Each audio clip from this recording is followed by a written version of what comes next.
Alright then. So, so yeah, you're basically in initiative with the chieftain of the bears. So it's basically down to you how we do this. So, because if we basically just do it like normal attacks versus normal attacks, we'll be here all day. Yeah, that was something else I was thinking at the end of the last session. It would be duking it out and it would take ages. Yeah, because we've had a situation like this where it was just like one-on-one and it literally went on for an entire session, and we ended up calling it in advance because it just wasn't going anywhere. So, but there's a number of ways that we can do this. Either it just simply goes on for X amount of rounds, and just as long as you're standing by the end of that, then he'll be satisfied. We can do double damage so that you get through a little bit faster, or something else which I've got in mind which would help speed the fight up. I would suggest best of 3. Oh yeah, best of 3. Basically 3 rounds, whichever person rolls the highest, the better attack. Yeah, that was basically what my was going to be. So yeah, but after like 3 rounds, whoever dished out the most amount of damage will be the victor.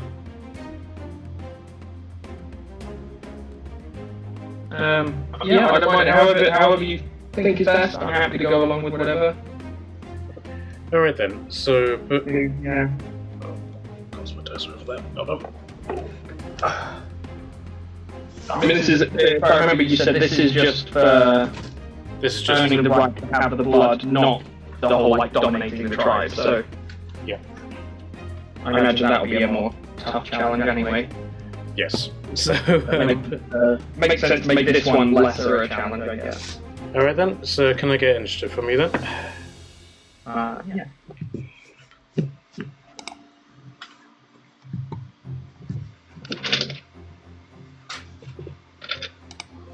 That is a 11. Okay, so he got 20 on his, so he's basically just going to open the fight by doing 2 claw attacks against you.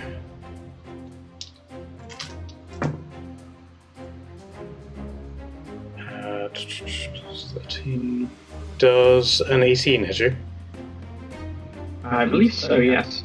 Yes, exactly 18.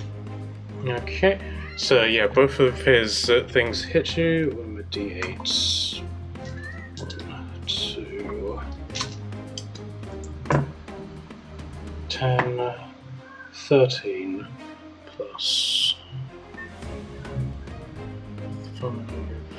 So 18 on the first hit, and 7, 13 plus... Okay, so 2 lots of 18. Sorry, I've lost my pen. So, 2 lots of 18, that's 36. Yeah, so 36 from him. That'll be half down for your rage, because it's still raging. Yeah, if it was allowed to keep going, or to proc just for the fight, then sure. So 18 in total. So yeah, that's his attacks, now it's on you. Does it matter if I'm... Because I know before the last one, it was sort of like hand-to-hand against him. Does it matter if I'm using a weapon on this one? But we're still running on the same rules as last time, so Otli has chosen to use his fists. Okay, just double-checking, because if I remember, he has half damage against my fists as well, but then it occurred to me I do have a silvered axe. But that's fair. Okay. Yeah, so there's nothing to stop you from using it, it's a question of whether Otli would want to. yeah, I feel like he's figuring it out for honor here, so that is a 17 plus 11 to hit. Yep. 28. Yeah, we can basically just say that over the course of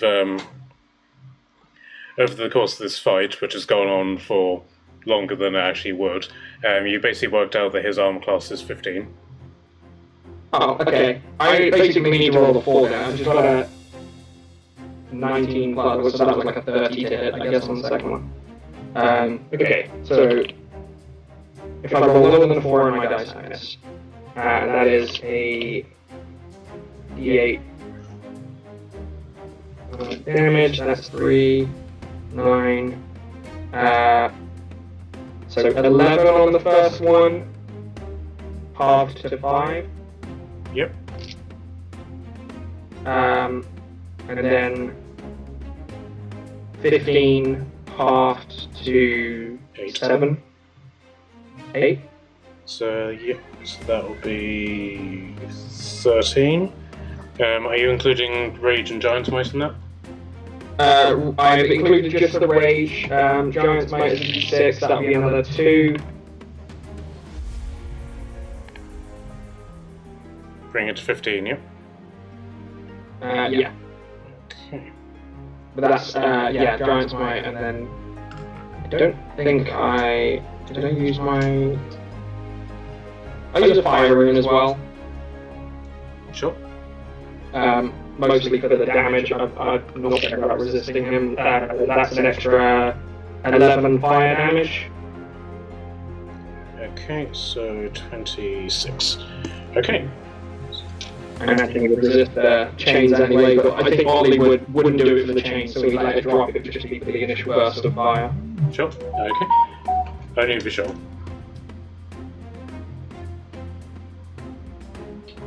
Okay, so it's now his turn. No. So only one of those attacks hit. 15, 16. Okay, so that's 10 damage to you. Yes. Oh, I forgot to put my cloak still, by the way. I always forget I'm wearing that. Sure. How much was it, sorry? 10 damage. After it's half, yeah? Yeah. Okay, cool.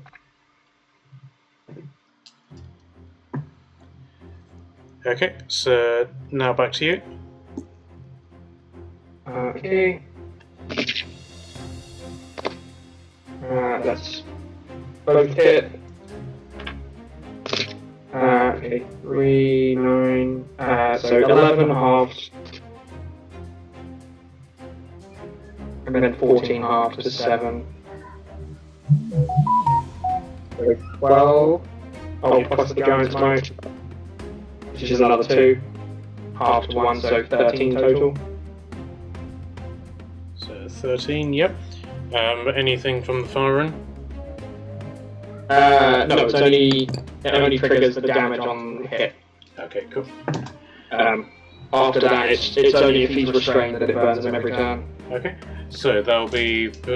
So from him, that'll be 2 more hits. So 15... 20... 22... So 27 on the first hit. Half to 13. 16. 20. And then 26 on the second hit, so 26 damage in total. What was the damage from the second one? I already punched in the damage from the first. 26 damage in total. 2 lots of 13. Oh, 2 lots of 13, gotcha. So, okay. Hey guys. Hey, yeah.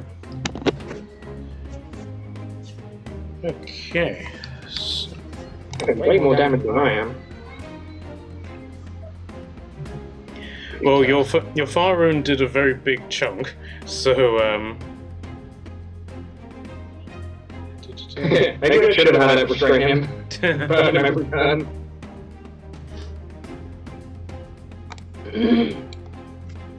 How's it looking? It's hitting me pretty hard. I've done some damage.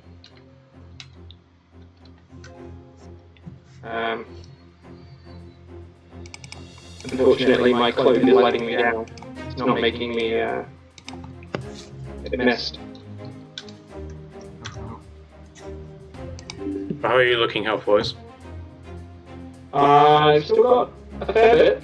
I'm still over half. Alright then, if you want to do your attacks. Yeah, I know what I have got. Okay. So 2 hits. I will action surge because I forgot I have that.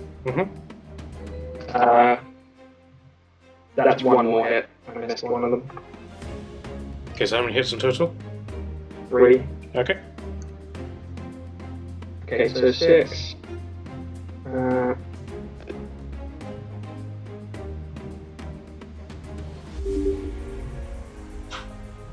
So 14 halved to 7.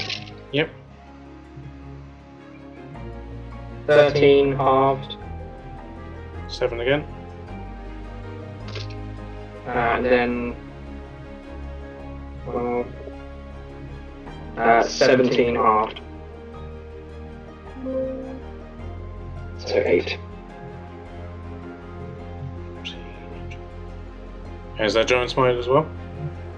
That was with that included, yeah, and the rage damage. So 14, 22, okay. Alright.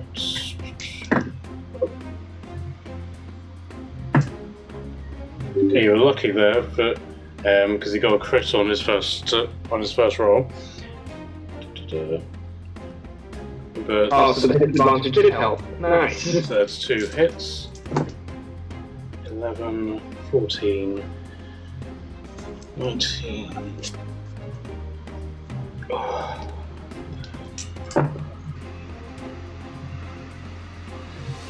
11, 16. So.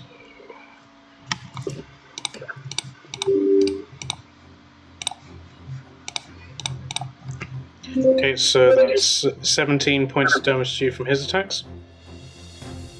Okay, 17. Alright, I'm nearing half health. Okay, so now your attacks against him. 2 hits. That is 17 halved. Do that as 8. And then 13 halved. 7, so 15. So is that including Giant Smite? Yeah. Okay, so 15.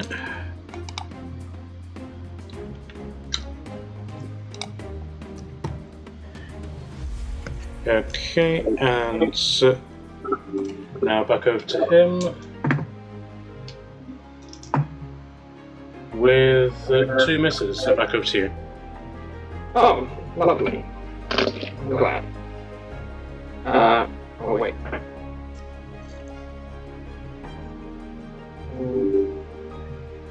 You said a 15 was a hit, wasn't it? Yeah. Okay, cool. Alright, I rolled a 4 on my dice. That's a hit. Okay, so 2 hits. That was crack damage. 11 halved, 6. and then 14 halved. 7. So 13 damage, including Giant Smite. Yeah, all including rage and giant smite each time. Okay.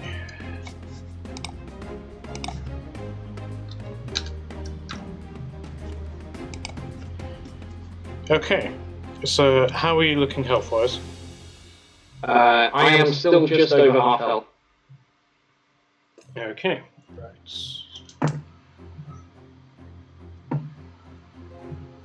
Okay. Right, 2 hits again. 12, 17.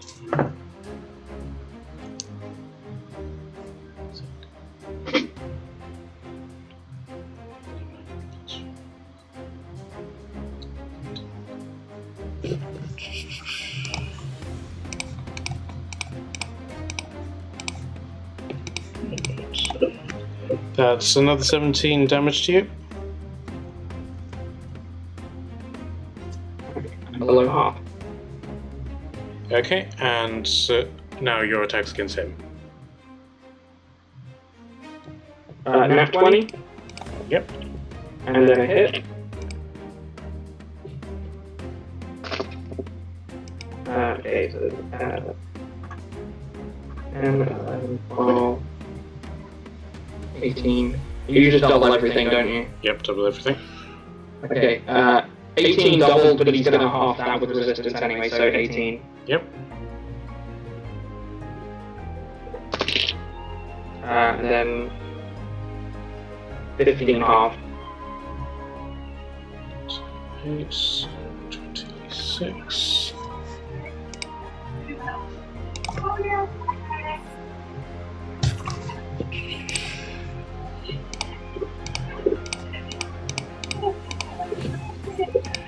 Okay, and with that, you bring him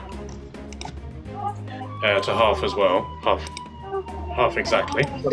And so with that, he lets out a chuckle, saying that the two of you are more or less fairly matched, and and at that point he's then going to bring the fight to a stop. Perfect. Nice. Yeah, I think I started with like 15 to 20 health missing, and I forgot to use my second wind anyway, so probably about even. All right. So with that, the fight comes to an end. There's like an almost uncertain sort of like cheer that goes around the bear group, but because they're not entirely sure if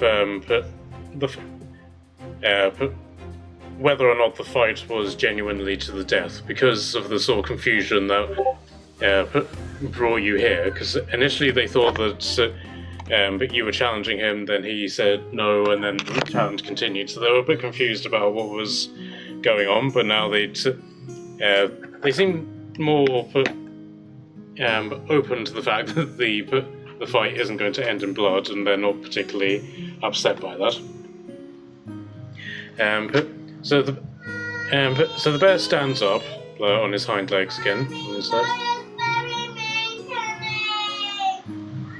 and just go complaining like a baby in your face, talking about how his older sister's being mean to him. I get the hint. That wasn't a hint. That was... Never mind. So he then says to you, very well. You fought well. No. Better than most, I might say. Do you notice that as he says that, he looks very directly at this bear? That's the one I fought before in instead of No, it's this one. Otli's... Oh, okay. Otli's not going to react to that then. And there's like just like a general huffing noise coming from around the bears. So, little one, I now call you brother. The question is, how would you accept the gift of werebear lycanthropy? We can go for a more traditional approach, or if you're squeamish, we can do a more safer approach. Otli's just going to sort of look confused, like shrug, and just offer his arm out. Traditional approach it is then. But before I bestow my blessing upon you, you see that he's ready to, and as a sort of joke, he sort of lifts his kilt up a little bit. What did I join in on? The timing was too good. Like, do you guys need a minute? Should I go? Or... Apparently he was about to give me his blessing and then he lifted his kilt. I don't know. Cool. No, I'll let your other bear brother take care of that. That's my style. A pity. He lowers the kilt back down again. Understand this. I can bestow my blessing upon you now. And you will and whenever the full moon approaches, you will have your first transformation. But it is important to me that you understand that in between now and the full moon, your body will be weakened. It will treat my blessing as a sickness. You may find that you're a bit more prone to further illness during that time. And as the full moon approaches and becomes more apparent, you may find that your temper may begin to flare somewhat. You might not be able to determine between friend and foe.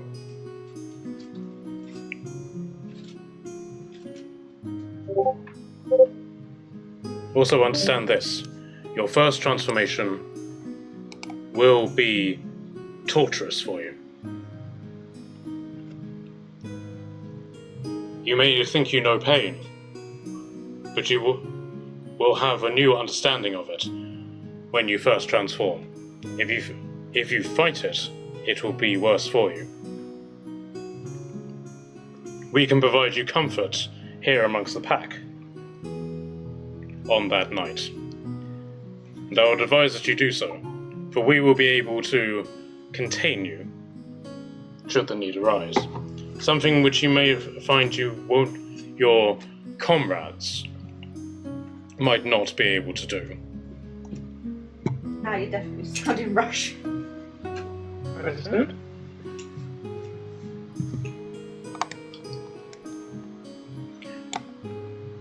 The full moon is in a full 7 days away. On the eve of the 7th day, we would bid you return to this mountaintop. And there, we will guide you through your first transformation. But understand this. Once you engage in that transformation, your loyalty will be to the pack.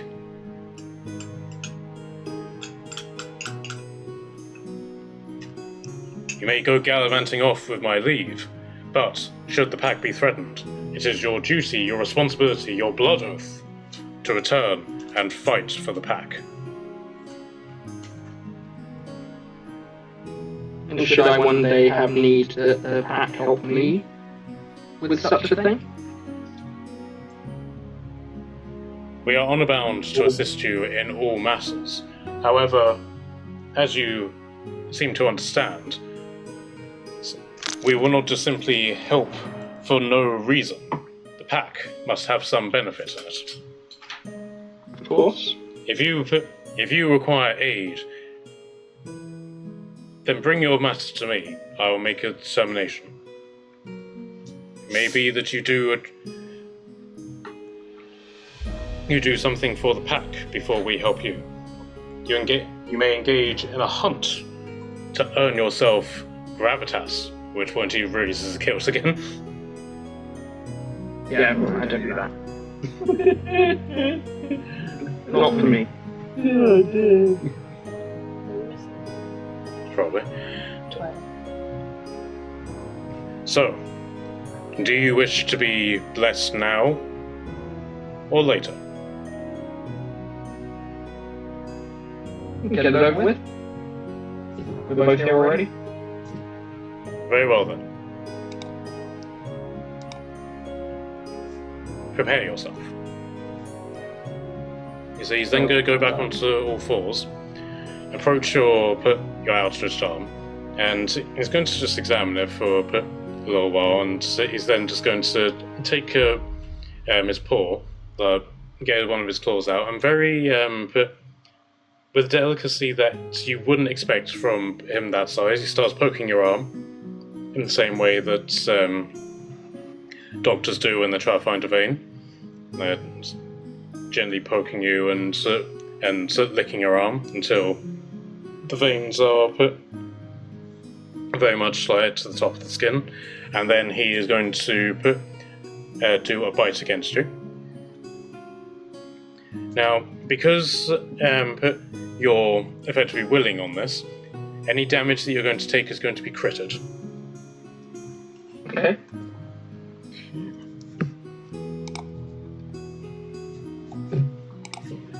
Come on. Okay, so that is 14 plus. Okay, so that's 19. That's 38 piercing damage to you. And then would come the Constitution saving throw for the Werebear Lycanthropy. Now, you can opt to just simply not take the test and fail it, just automatically, or you can roll the Constitution saving throw. No, he's willing and hoping for the good, so he'll just willingly fail. Okay. Okay, so you have effectively contracted the curse of lycanthropy. And it is very much a curse at this point. But so bear with me one moment. I'll just apply some conditions to you.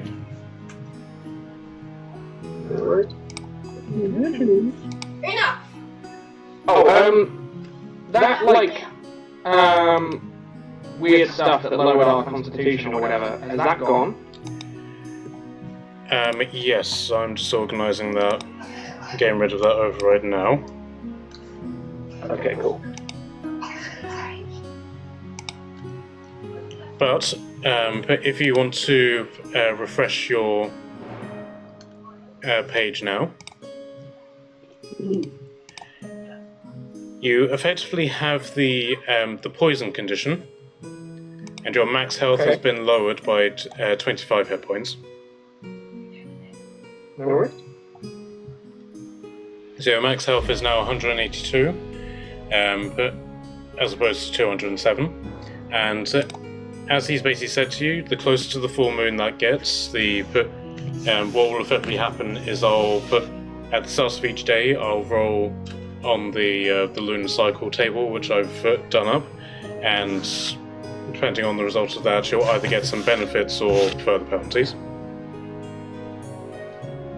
No worries. Okay, so with that, he backs off and licks his mouth because you very much bled into his mouth with this, and he sort of licks it, and he's like, tastes like honey. Thanks. And now, little brother. He goes over to this really torn up tent, and just pokes his head in, so his front half. And you just hear the clinking of glasses. And he comes out with a bottle of whiskey in his mouth, and 2 tankards in his paws. Honeyed whiskey. Drink. Otli would do that. Now, he sort of pushes you aside and goes over to you lot. Would anybody else like to prove themselves? No. Prove to you. Who said that? I. No. No. I don't do How are that. you doing? Too sexy for that. What about you, little man? He says to Revy. Would you like to become big and strong like me? No. Who said that? No. Who said that? Shut up. I hear this voice, but I can't see what it is. The person must be too small for me to be able to see.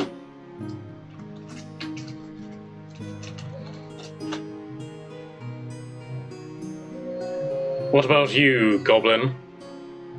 You look like you could do with a height adjustment. Me? Who else? The goblin is not in the game. It's alright. I don't need to be diseased to get big and strong.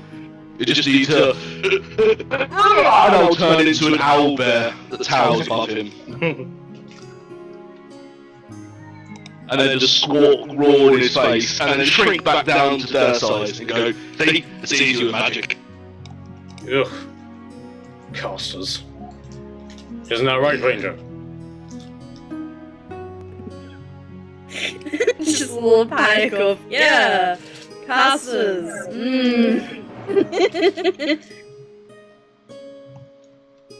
Would you like some honey?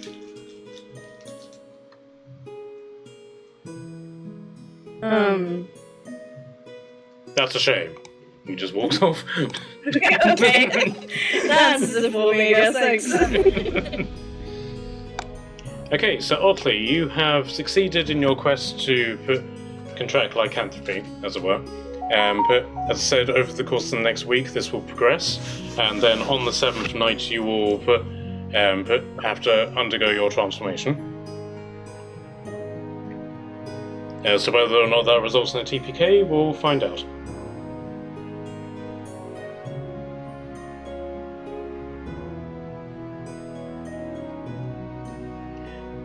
Alright, so what would the rest of you like to do?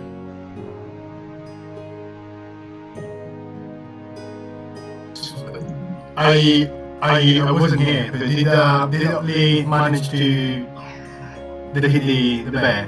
Yes. Well, satisfied the bear. With both hands. With both hands. Both hands. Nice. No. I hope you didn't need to use the mouth as well. Leave him alone. He's just a boy. Boy's a boy.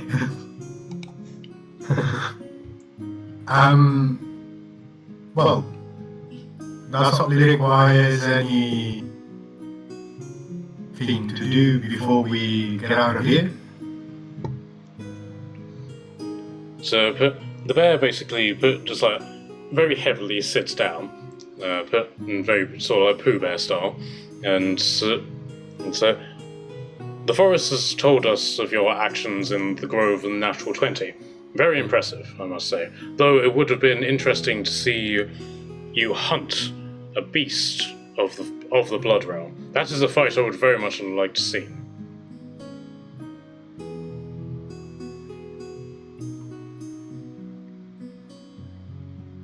Sounds dangerous. A beast of the blood realm, did you say? Yes, the thing that you prevented from coming to this realm. The forest has been very detailed about what happened there.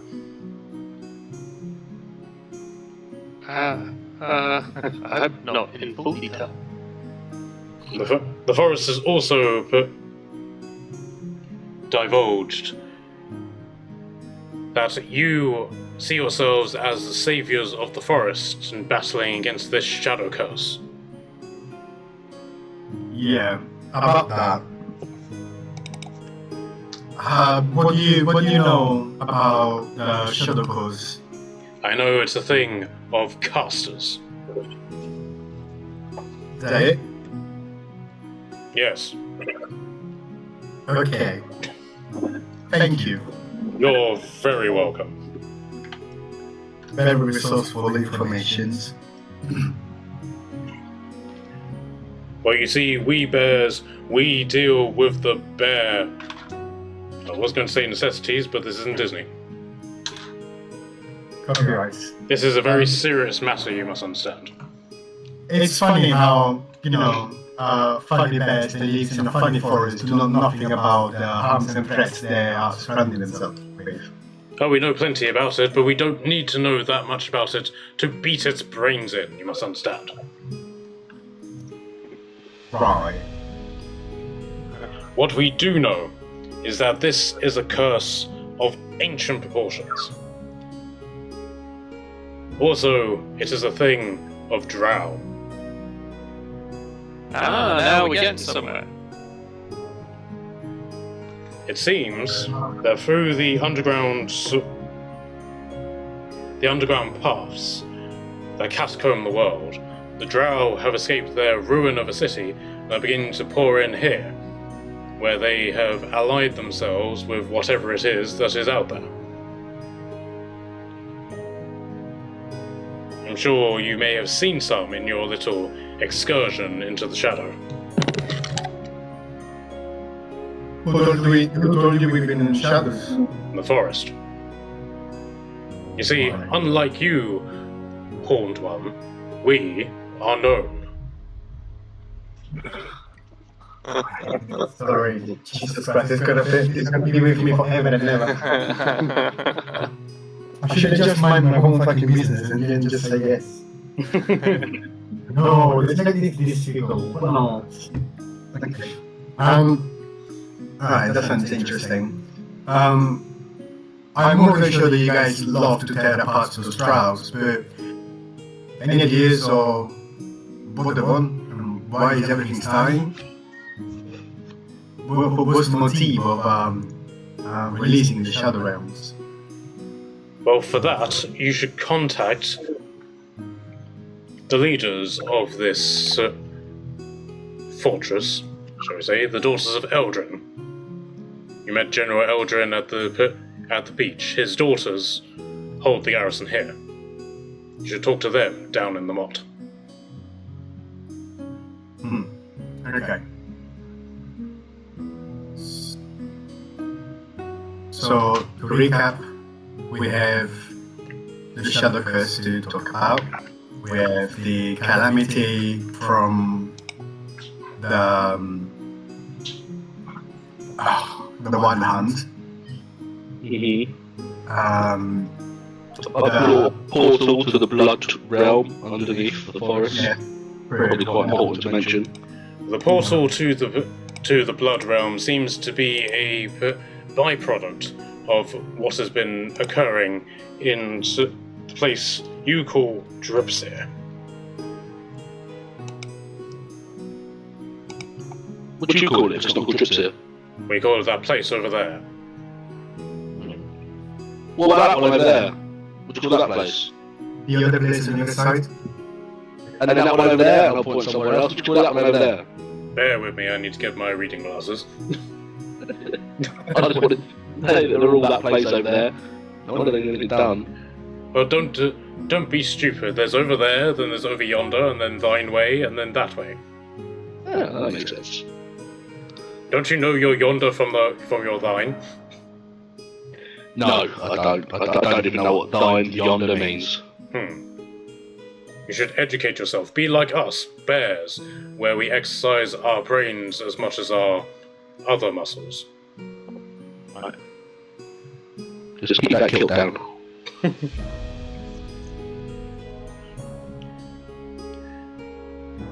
Yes, we stand at the ready. We were about to engage in our hunt tribute for the Wild Hunt for their aid in dealing with this shadow curse. But then your challenge came forward, and so I decided to refrain from that. But now I shall go and hunt. And I shall bring back a prize worthy of a warlord of the werebears. Can you think of anything that you would like to contribute to the Wild Hunt?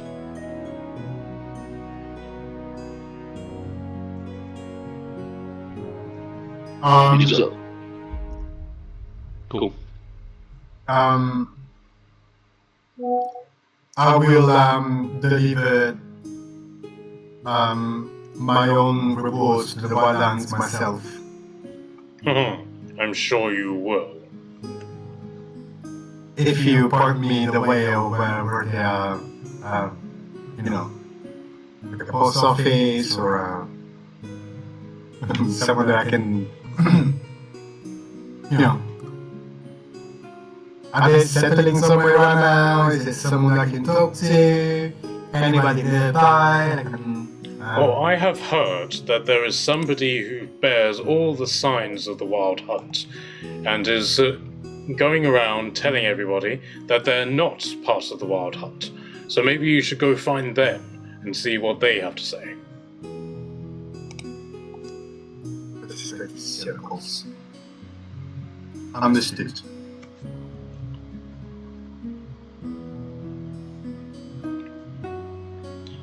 But yes, Um, find the daughters of Eldrin in that shelter thing that the Vikings built for us when we were allies with them. In a month. Yes.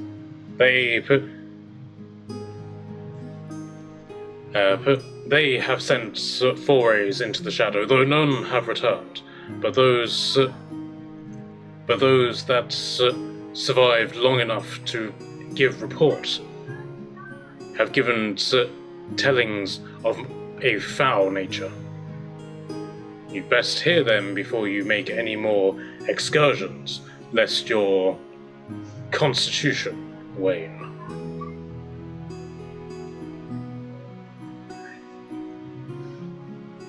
Alright. Is there more shadow around? Yes, the shadow, from what we can tell, has encircled the entire southern part of the forest. Have you got any tips to break through the shadow? Venture into the shadow?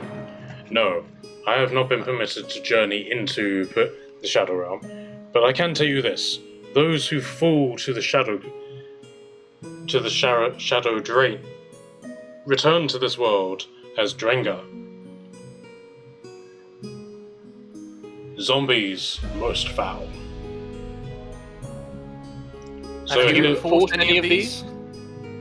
I fought those who have attempted to make their way into the forest, but fortunately, they do not do well in sunlight, hence why the shadow seems to be spreading. We are positioned here in the event the shadow attempts to take the garrison.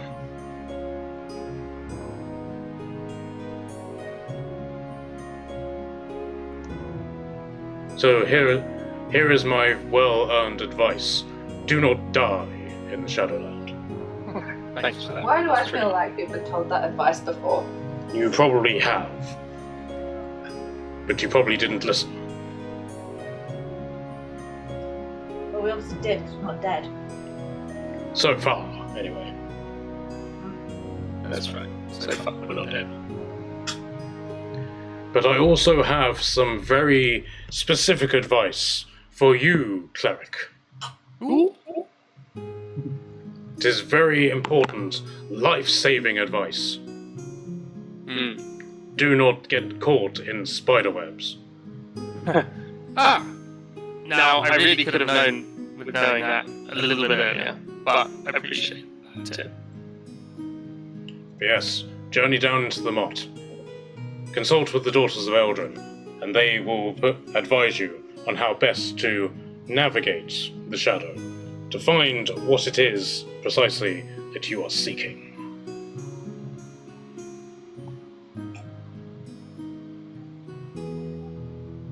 Alright. Sounds good. Whenever you're ready. But no matter what you decide to do from this point forward, little brother, return here in 7 days.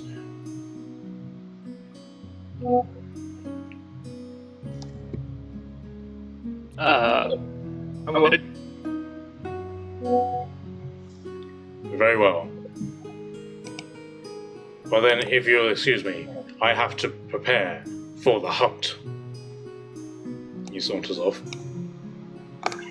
Bye. Don't come back. Who said that? No, I'm the invisible voice in your head. Oh, okay then. He just carries on walking. No, go away. Okay, so this part of the quest is done. What would you like to do now? Throw our children in the bin. I think we should head down into the moat and get some advice. Alright then. Yeah. Okay, so now that we've also completed that bit, how is everyone? Yeah, tough week. But yeah, I made it. Again. Good. That's the good thing about bad days, there's always the next day. Can only get better. Yeah, man. Has to end at some point. Yeah. Can't. Hey. Was a busy week last week. How was Germany? Okay. And the Netherlands. And the Netherlands. It's a lot of travelling. This was a long week last week. But, yeah. I'm still here. Yeah, you're Okay, discussing this on the way down down the hill, and you just hear the bear shout after you. He's like, "I bet my Netherlands are bigger than yours."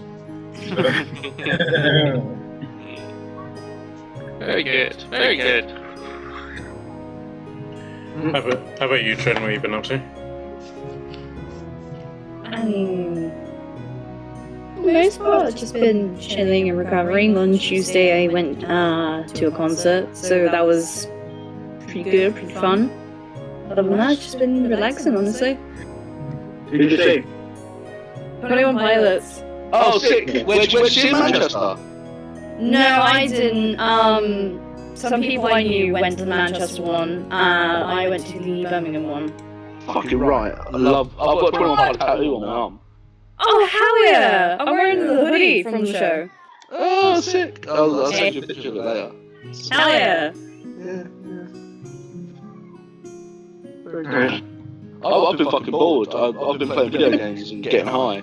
I need a job. It's great for like 3 days, and then I feel like an absolute bum. Mate, same. My work has been like, it's great, loving the new job. But then we're like, oh yeah, by the way, the grinder's broken. So, yeah, and you guys have like done everything else, so there's nothing to do. So, you guys want to just take a holiday. And it's all well and good for everyone else who works there. Because they, you know, they're full time, they get holiday. I'm agency, so I don't get holiday. I'm like, not really, no. I work. I'm like going to the warehouse, I'm like, please, can you just like make some area trash and I'll come and clean it up tomorrow? Like, do something. And then I end up home and then, yeah, that whole feeling, I'm like, oh, I'm like a bum right now. But then I play video games all day and then I'm like, fine. No, I would recommend Expedition 33, the new Claire of Skjord thing. Yeah, It's fantastic. That game looks so complicated. Next month. It's on Xbox Pass. If anyone wants to get Xbox Pass, that's what I'm playing on. Console I'm board. gonna get that, and then I ended up getting the RuneScape Dragon Wilds. Actually, yeah. not bad. It's not bad. Very, very early games, but that's good. I've just been playing Doom. Yeah, the new Doom's coming out on the Xbox as well this weekend. Yeah, that's what's prompted me to play the series again. Yeah. Didn't realise May's come round quick. It's my birthday on Saturday. Oh, nice. No, another fucking day to be honest, isn't it? Once you're over 16. Once you're over 60. 16! I was at 60, I was like, fucking hell, I didn't think you were that old. No, I'll be turning 34. Oh, you're only a little bit older than me. Like a year. I've got my kid's birthday is tomorrow, he's turning 12, so I was with him yesterday. May's a good birthday month. Middle of the year. Double presents, Christmas and birthday. I got my kid, then my sister, and then my dad. It's like weekend after weekend. It's a tough month, that. I just want to earn money, I'm working really hard. And then I'm losing money. I've got another thing this weekend. I'm doing the Birmingham Gaming Convention. Okay. Yeah, it's not a very big one. It's like a local one. It's supposed to. I'll put it in the chat. It's like video games-ish. But I messaged him and I was like, "This is what I sell. Will this still fit your, like, you know, your criteria?" He was like, "Yeah, of course." But it's like retro video games and that is the sort of image. Yeah, so that'd be a good one. It's only 15 minutes from my house, not 2.5 hours like the other ones were. Nice. Not bad. How that goes. Prepping for it this week. Here's it ready this time. Over prep, overstock. And then if you don't hit it, just bring it back, man. Exactly that, mate. Yeah, you're bang on.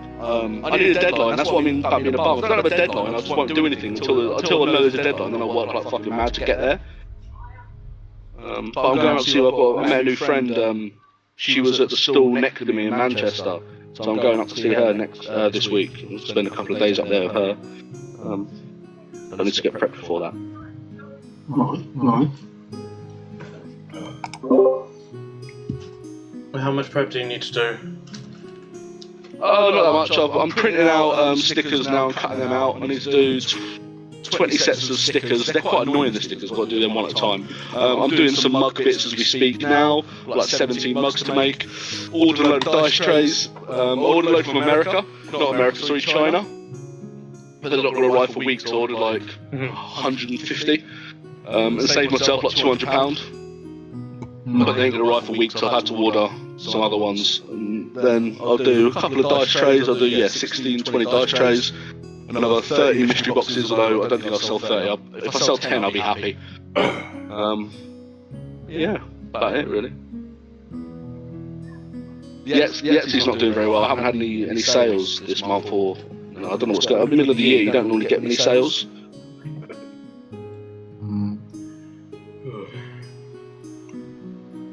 Matt, what about you? How are you doing? Okay. But managed to get my inheritance through, so that's a big sort of weight off my shoulders. So I'm going to the bank tomorrow to set up a Premier account to put that into. Mark? No. Nice. Congratulations. And I've just been job hunting, so. Fucking hard out there, man. You'll find something. Yeah. To be honest, I'm also looking for a new job as well, and I did not realize how hard it is. Actually, you need to make a change. It's so weird. It's when before there was jobs on every corner, and now it's like so difficult to find something that is not pitched in the hand. Yeah. See, I was finding it's like there were jobs around, but it's like for every like 10 jobs that are available, there's like 100 people looking for it. It's just like at the minute. So every time I was applying, I was like, I'm competing with everyone. Yeah. In the end, it was like I got really lucky and just fell into this job through an agency. And they happened to be like, oh yeah, we had this guy who was about to be permanent, but he was unreliable. So, do you want it? Stick it out 3 months, it's yours. I was like, alright. Yes, please. Working in a spice factory. Not the fun kind, a different kind. Well, I don't know if the other one's the fun kind either. Well, Not fun. the other one makes more money. Yeah, that's probably true. Yeah. I mean, it's rife in Birmingham. I remember I had to fucking do, like first aid, not CPR or anything. Like, there was a geezer, I had to like put my coat up and put it under his head because he was like fitting on the floor in the pissing rain on a fucking concrete floor. And I put my coat under his head and stayed with him and put him in the recovery position and that and tried my best like to hold him there. And then the paramedics came and I was like I felt really bad about asking guys to have my coat back so I could leave. But at the end I was like, I'm just gonna take this. Like, I felt like I was fucking stealing from him.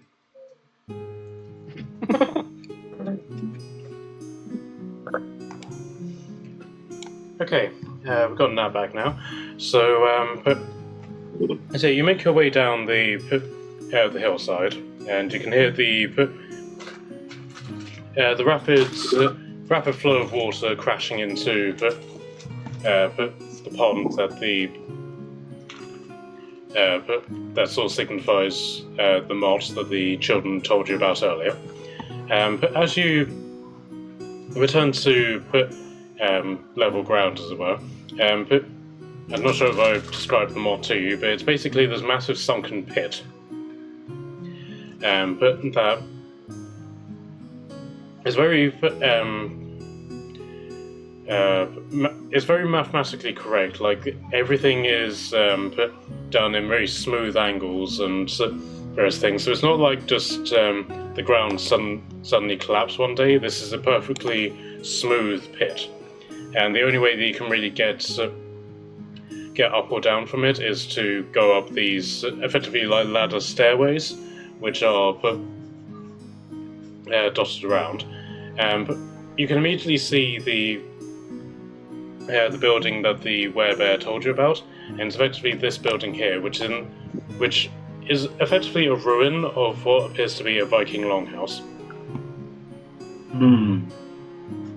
Other than that, you can see various other sort of buildings around, but to call them buildings isn't necessarily correct. They're buildings in that they're sort of like 4 walls and the ceiling, but they seem to be more shelters that are propped up on sticks rather than things with like doors and Like huts. yeah.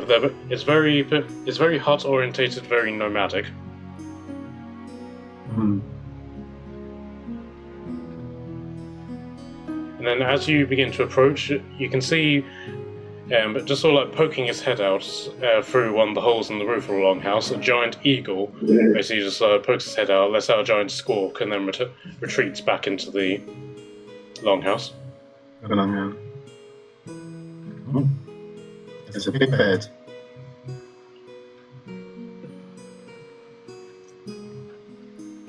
Right.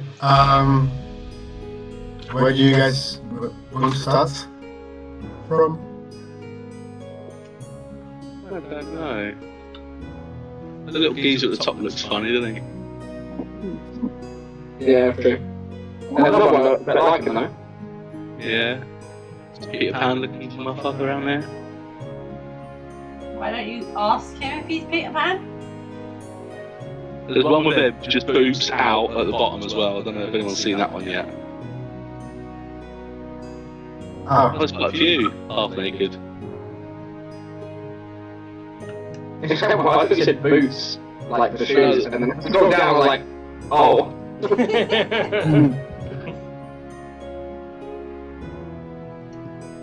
That loud? It's nature, baby. They're druids, they're all natural. Unless you're Dara, in which case you're just weird. Naturally weird. Some of us are born like it. Can't be helped.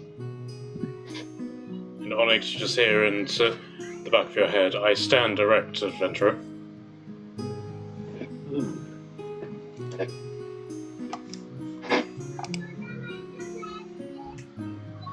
Trin, you still with us? Last time. Oh, I'll take that as a no. Okay, so where would you guys like to go? Who looks like the leader? Should we go see the big fucking owl, or are they not the leader, do we think? Yeah, I mean, if we need to gather some information, I guess the big house is where we need to go. Let's just trot down there and make eyes at everyone walk past. What's up, dude? You okay? How you doing? And as you sort of like start walking past, and it's like, you hear mutterings like, is that? No, it can't be. It's like, is that the Herald of the Wild Hunt? No, it can't be. If the Herald of the Wild Hunt was here, we would know.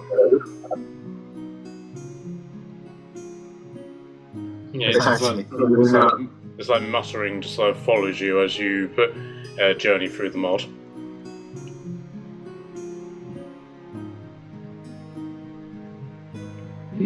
Americus, are you sure? Is there anything you want to tell us?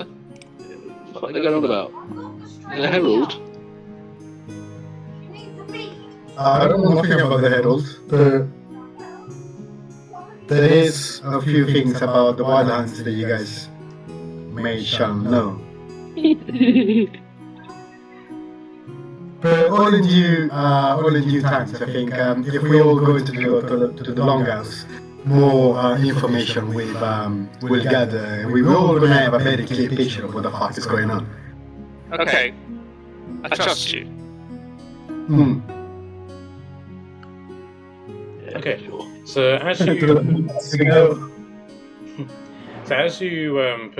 you journey through the mod, just for the sake of brevity, this shop here is an apothecary, so basically a potion shop. This is the where a gnomish smith is effectively hammering. It's not quite metal, but it seems to be sort of like metal adjacent. into various tools and weaponry.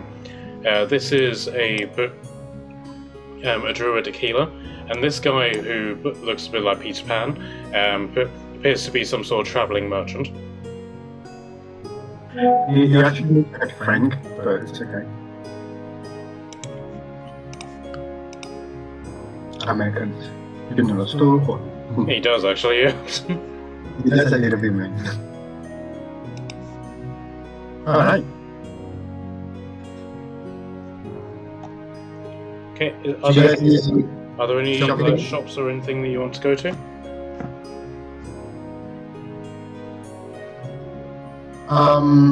Yeah, just passing by. Is anything that like passing by the potion shop? Is there like a catalog that they have or specific thing, or is like the last time where we have to place an order and then come back?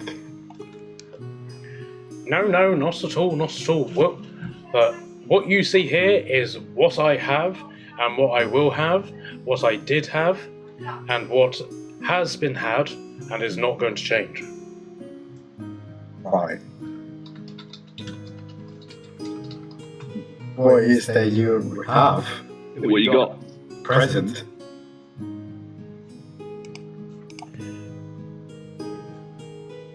But what exactly are you looking for? Mhm. Ask, and you may or may not receive. Well, you know, there's a whole shadow thingy appearing in the forest, right? I was just wondering if you got anything Potion of there. necrotic resistance. Tuesday.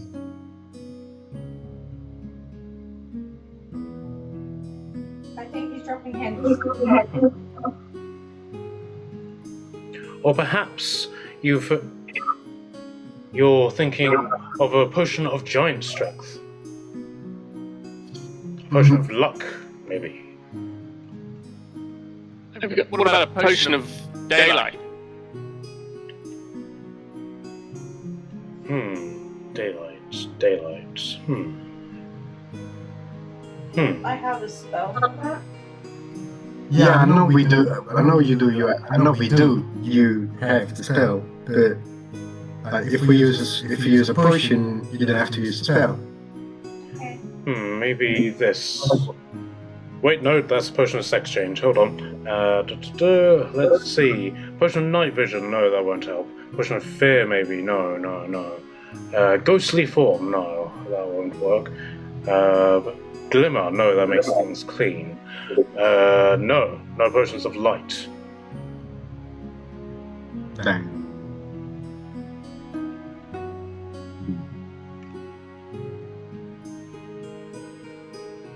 Okay.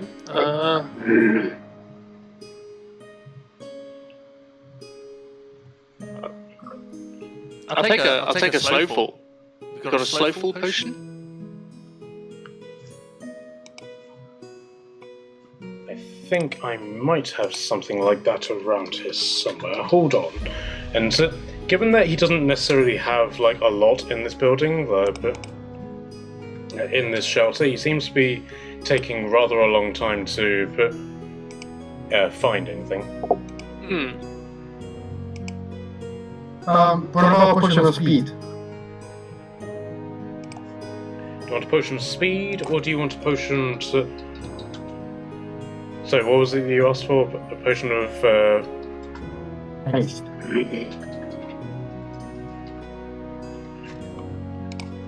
Yes, I have a potion of speed. I only have one, though. Is that something that you want? Well, it can be used at need. Doesn't have to be me. But yeah, something that I would like to purchase. Okay. And so, George, what was it that you asked for? A slow fall, feather fall.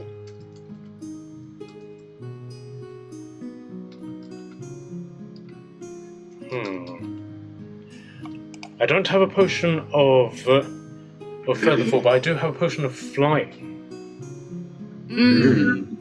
Yes, that works too. Very well. What do you offer? Cash. Ah, you are capitalists, I see. Of course. Here, we do not use things like gold or silver or platinum. Here, we trade wares for wares. Let me check I my stuff. understand. I have random tats in my I'm not pocket. for sale. I have some vampire dust if you would like some it. Show me. That will make some very good material for your potions. I believe. Yes, show me. He's very eager to see this. Just handing over the little, I guess his hand inside the satchel.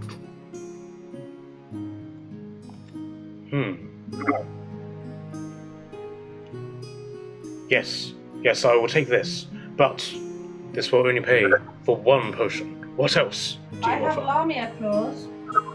But, sir, this is not just a Monday vampire. This is the Lord's vampire of the Deadlands. Guys, what was the name of the region? If you don't know what it's called, then that lowers the value.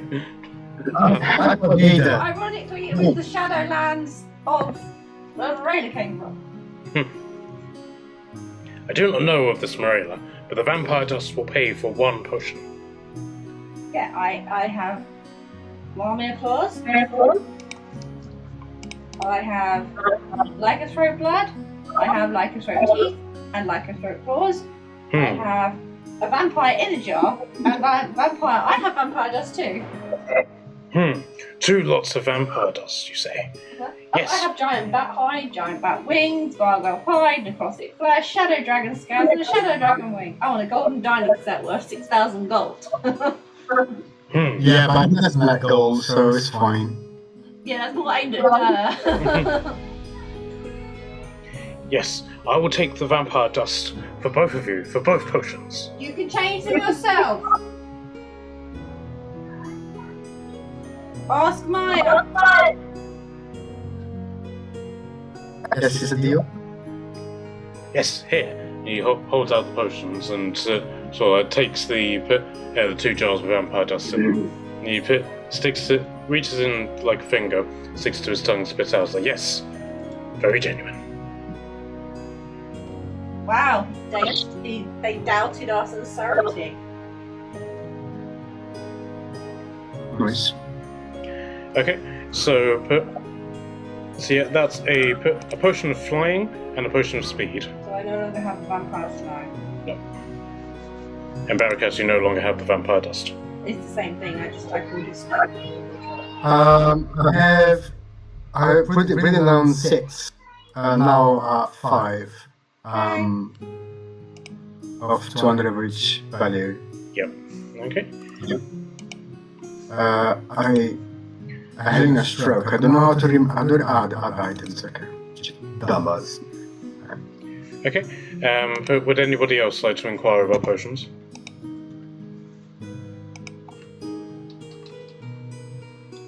I'm good, personally, I think.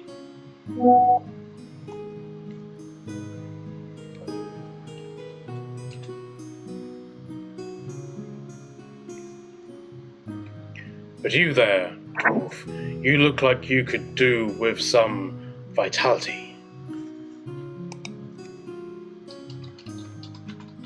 Who?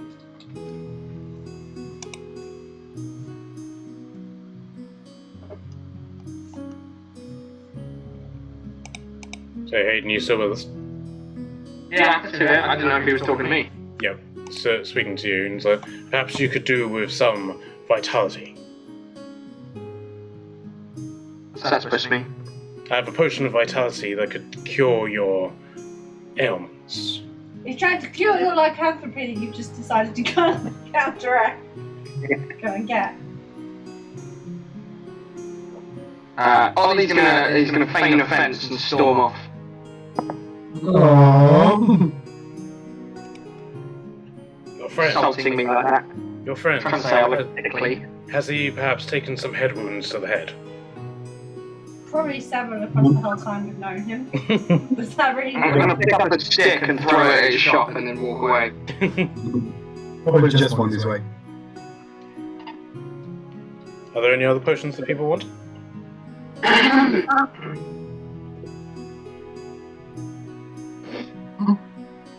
guess everybody's satisfied, and we wish you a happy day.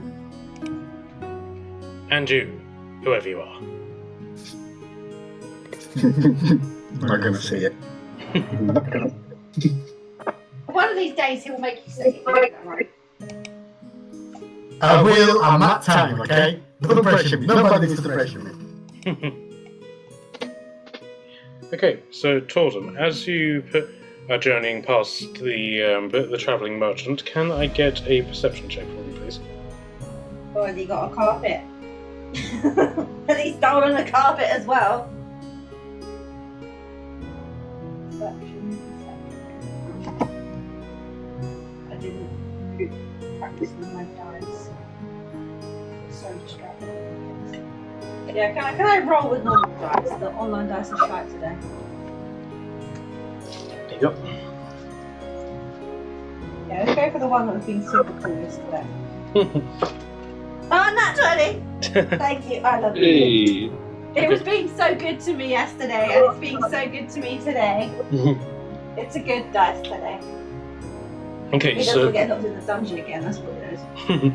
So yeah, first off, you can see yes, he does have a rug. He's sitting on it, but the thing that takes your eye the most is that he's got a small spell book, which is sort of standing up against a little shelf unit that he's got, and it's the Tremendous Tome of Bonus and Reactions. I want it! Question is, can I read it? What is it? A book that basically gives me reactions and bonus actions. A book that gives you reaction and bonus action. Yep. Because I Wait, don't how does currently it work? technically have any. Wait, is that something legit? This is math. It's entirely possible. The book of bonus action. Yeah, basically the Tremendous Tome of Bonuses and Reaction Spells. Hey, anything cool in there? And Tom can have a look if she wants. Yeah, I was saying, can I have a look? Okay, sure. So the guy comes, sort of perks up at your approach and is like, "Ah, hello, adventurers. Welcome to my travelling store. Would you like to peruse my wares?" I want that book. Let me read it. Right away. And the book just sort of like appears in your hand, and you can go through it. But you can, first off, it's in Elvish, so you can read it. Okay. It has the spells Absorb Elements, Jump, Arcane Vigor, Dragon's Breath, Magic Weapon, Shadow Blade, and Draconic Transformation. So it has lots of spells. All of which are either bonus actions or reactions. Cool. I want it. Very well. What do you offer? I have. Do you take money, or are you a trade for trade person again? I am a trade for trade person, yes. Let me check if I've got in my pocket. Wait, you trade people? Yeah, they trade people. Have you not heard? This is what we do. Can I give you him? And I'm going to point at Dad. I won't take him, but I'll take any points to Barracas. Him. No, sorry, that one's not for sale. I like that one. I'm going to keep this one. The short one I want rid of. I think I'm not getting any. Well, I like the short one. I have got Shadow Dragon Scales. Let me see that. So bear with me, I need to bring up the harvesting. I'm going to hold it right to his face, but I'm not going to let it go because I trust him not to steal it.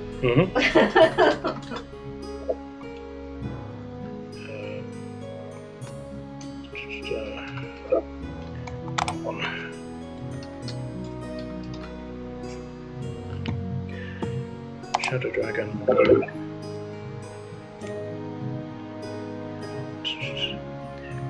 Okay, so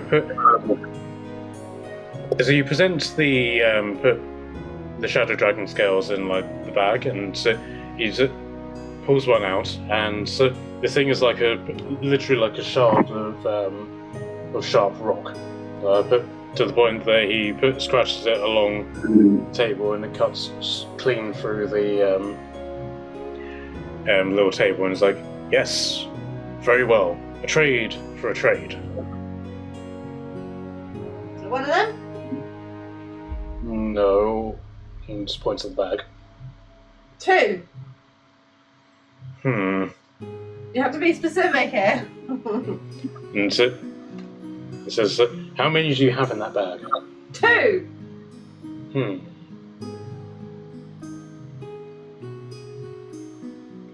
And he's thinking about this. Can I get a persuasion check? Should we got Baron Beth to do this?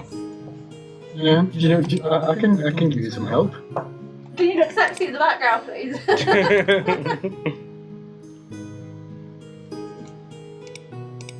Come on, do not let me down. I got 18 plus shit.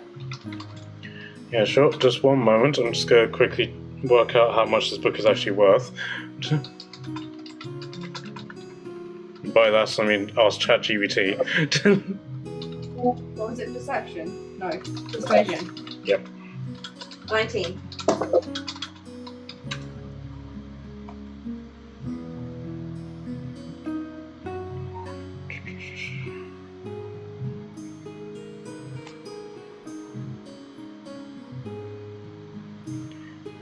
Okay, so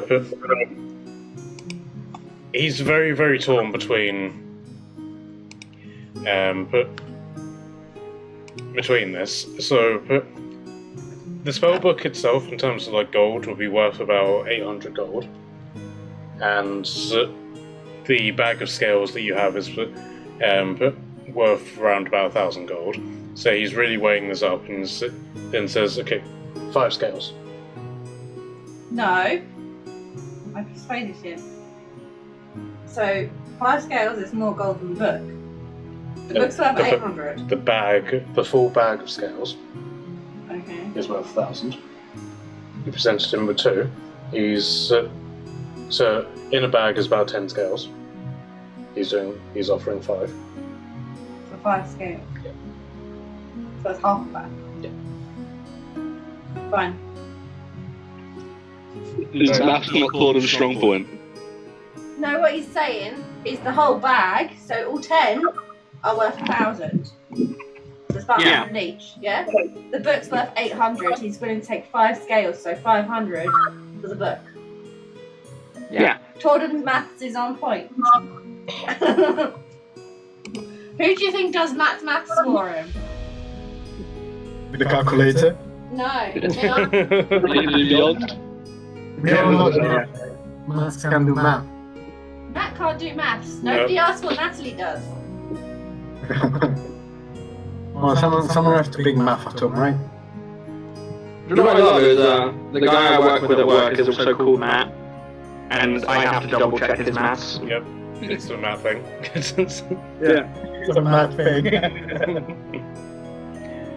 Okay, but if you guys want to briefly talk amongst yourselves while I add this item in for Nat.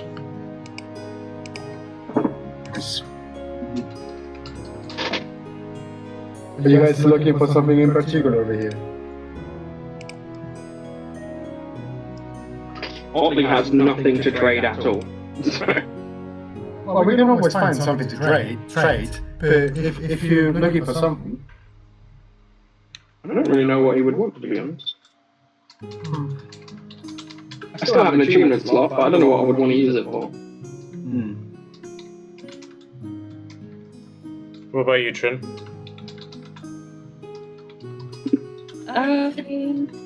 Off the top of my head, I can't think of anything. I don't really have anything of like kind of value, I don't think. I refuse to get rid of the book. The like nuke book. I'm not getting rid of that. I have a nuke book. Uh-huh. That would have made it. I love it. how many pages is that? 360 60 something?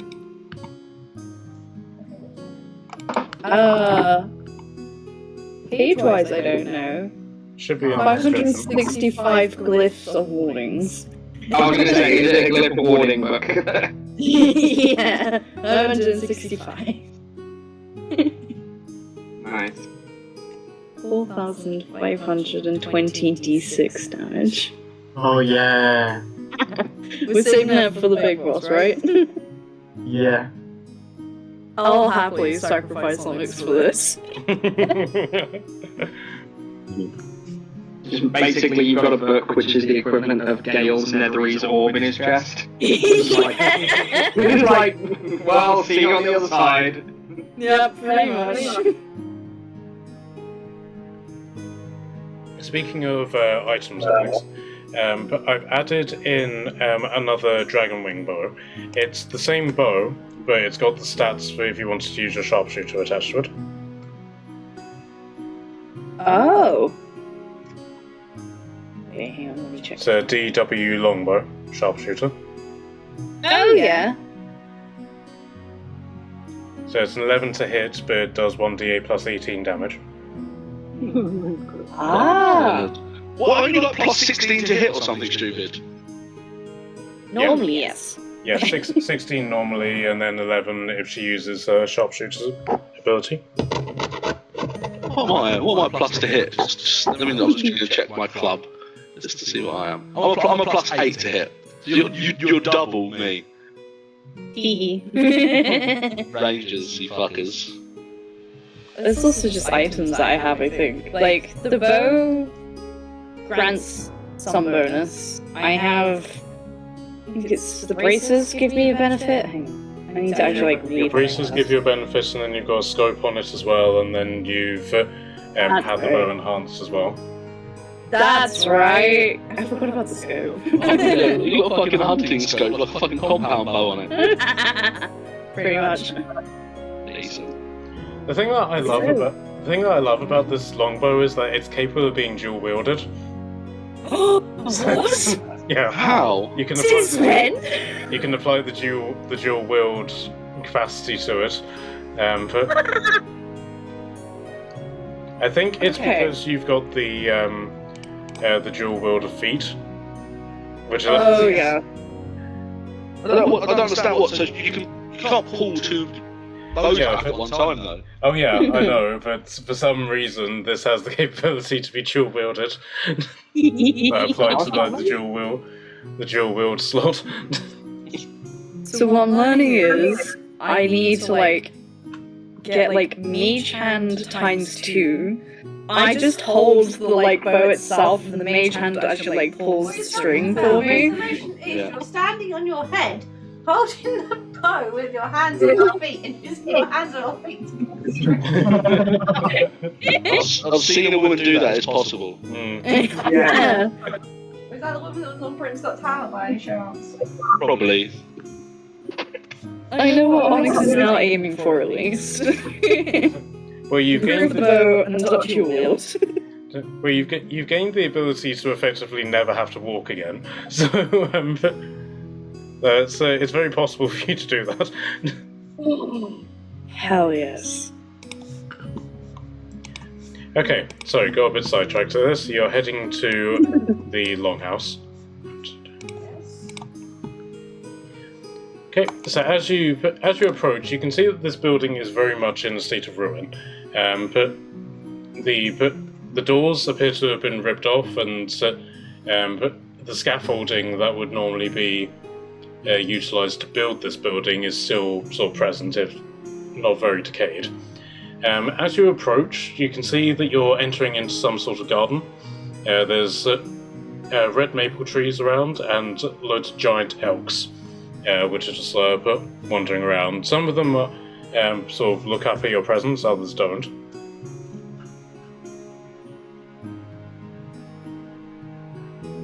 Sorry, I got distracted for a second. Can you please repeat? So you're entering into what seems to be a garden, but that's in front of the longhouse.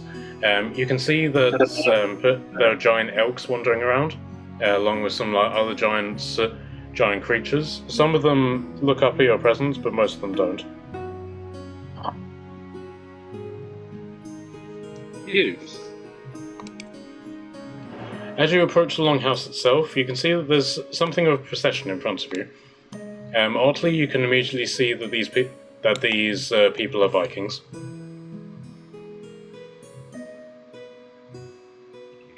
What are they doing here? I guess we'll find out.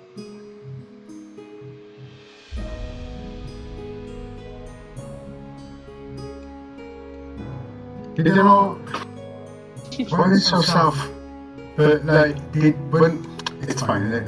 I'm confused. So this is a Elvis. So it's a forest as well. Forest, yeah.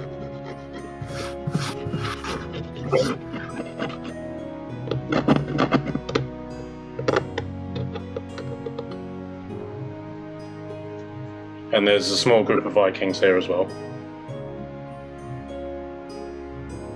It's your people, Otli.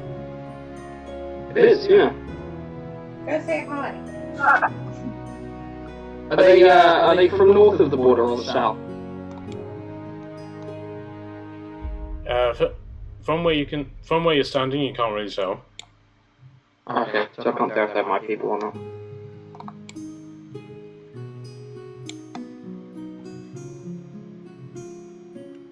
If you want to go over to them and ask them, you're perfectly capable.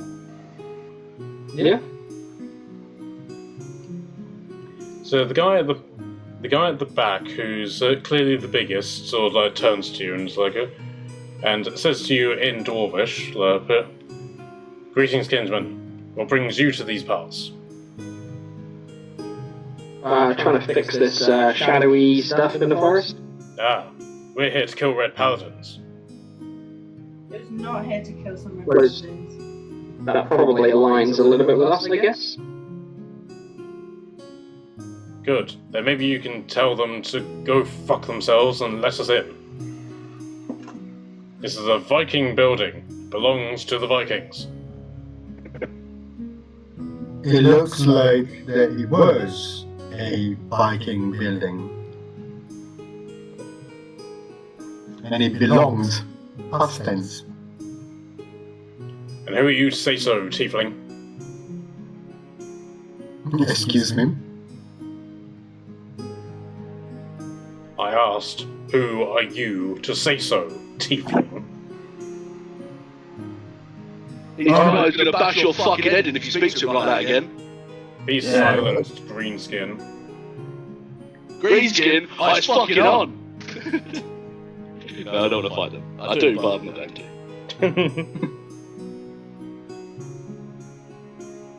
So what do you need to get in there for anyway? We want to drink, we want to eat, we want to feast, and prep our next raid. Next your what? Raid? Is that what you'll do? In this forest? In this time of in this time? Like, have you seen what's going on around you? You just want to raid? Of course, we're Vikings. Alright, go back to your Viking island then. What we would do, but our Lord sent us here to aid against the battle against the Red Paladins. Are there red paladins in? There were, but there aren't anymore. I'll give you one guess why. Because you ate them No, of course we didn't. Cannibalism is frowned upon in our culture. Can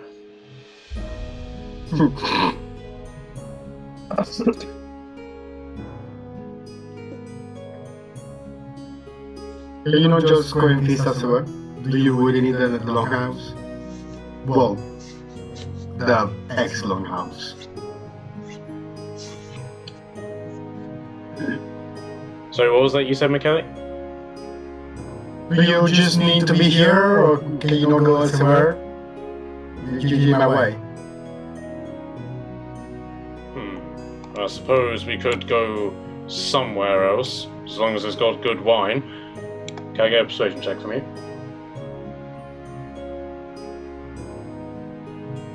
How about that? I do have good wine with me, How about you go and make camp somewhere, and then we'll join you for the night to share these very good wines. 16 of persuasion. Sorry, what did you get? 16. We were 4 on the dice. Your words are powerful, Tiefling.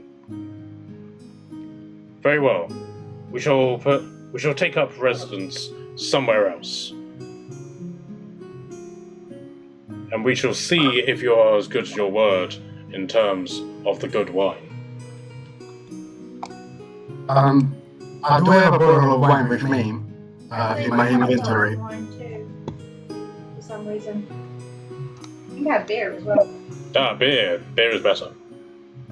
It's more manly, you know? What if there's a place with some really nice honeyed whiskey? Okay, maybe have a look. You have to do your best behaviour though, because I've just made new friends. I'm unfamiliar with this whiskey. Tell me of it. Well, it's honeyed whiskey, so it's just whiskey but with honey. And where might we find this? I can show you. I'll take you there. I don't know if they'll let you in, but I can ask. Very well. We shall accompany you, and we shall see this whiskey. Yeah. Whiskey. It's got honey in it. It's kind of like mead, but stronger. Mead. Mead we are aware of. Yeah, it's like that, but stronger. Okay, so you're basically leading them back to the bear encampment. Yeah, I'll see if they'll let the Vikings. No, they're like boisterous Vikings, isn't they? They might get along with a bunch of bear people. Those bears are going to rip their arms off. First time made. Yeah. I can't wait. That's Yeah, send them that way. Alright, so Otli leads the Vikings away, and the path is now clear for you to enter the Longhouse.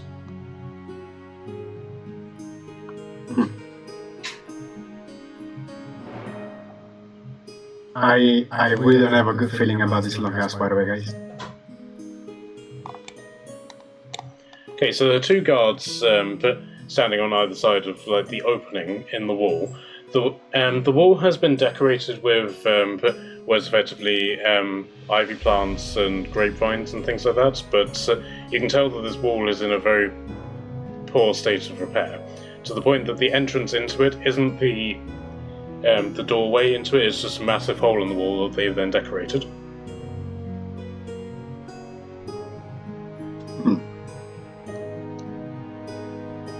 So the two guards on either side, so halt, Tiefling. State your business.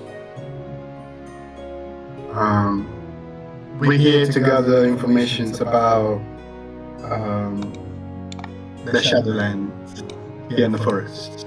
And we need information, and we're here for that. Okay, would anybody like to contribute to this?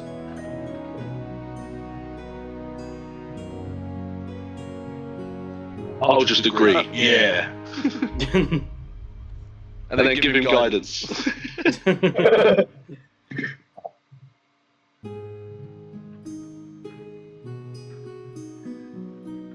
Very well. We will let you pass, but beware, Tiefling. Those who are not known may find arrows in their back if they misbehave. Okay, he's with me. He's with us. It's fine. I'm vouch for him. I don't need company. I'm okay with myself. Very well then, Revi of the Platinum Dragon. You are known.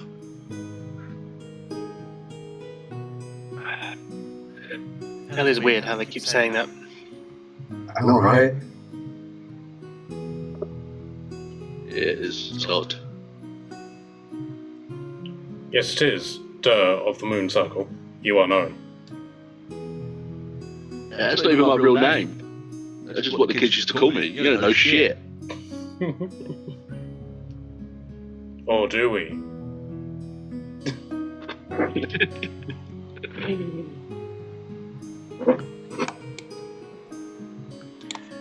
Okay, so you guys step into put the ruins of the longhouse. First thing you can see is that there are two guards also on the inside of the entrance. You can see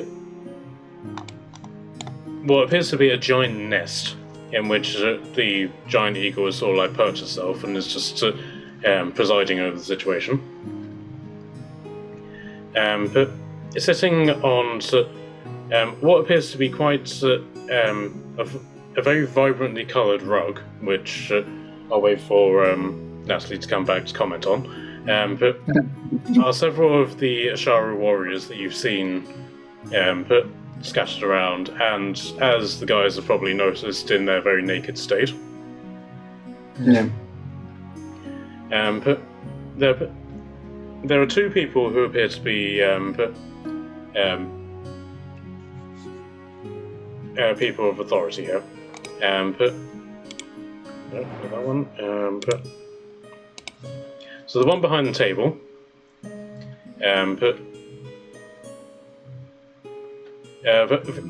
Very elaborately dressed in like very vibrant coloured silks that appear to be giving off their own glows. Is one of them, and then the other also dressed in the Asharu method, but with much more sort of like utility to what the other ones have, in the fact that she is wearing armour on one of her arms and has a number of belts around her, is the other one.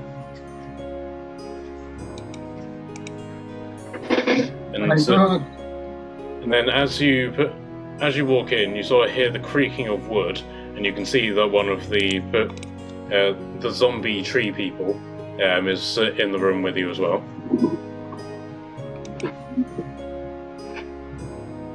The 3 people.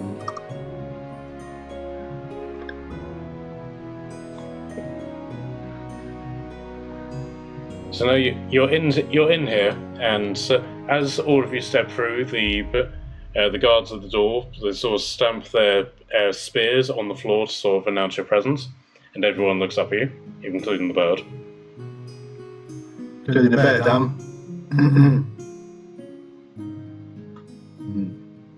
So the woman behind the table just like looks at you and is like, "Yes." Yes, what was his name? The elder's daughters of Carol Fay? No? Is it at this point that you realised that you weren't actually told the names of these people? You just were told that they were the daughters of Eldrin, who was the general that you met at the beach. Okay. Alright, so I guess we're gonna go now. We're looking for the daughters of the General Eldrin, being sense that they could be here. Well, then your search has ended. Congratulations. Alright guys, we got him, let's go.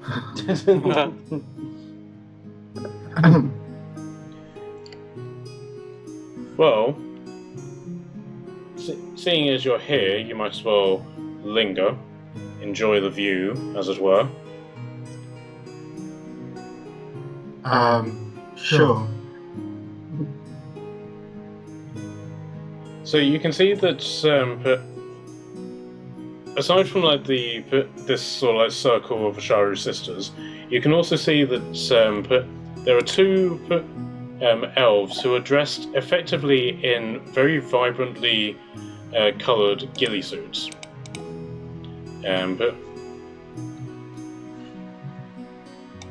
Who appear to be giving a report over to them, and then sort of tucked away in a corner are members of the Glade Guard. But these are effectively the frontiersmen of the forest. Right. So after they give their reports, unless you guys want to try and listen in on what they're saying. I probably know what they're talking about, but I would like to roll for a perception. Okay. So can I get a perception check from you, please? Yes.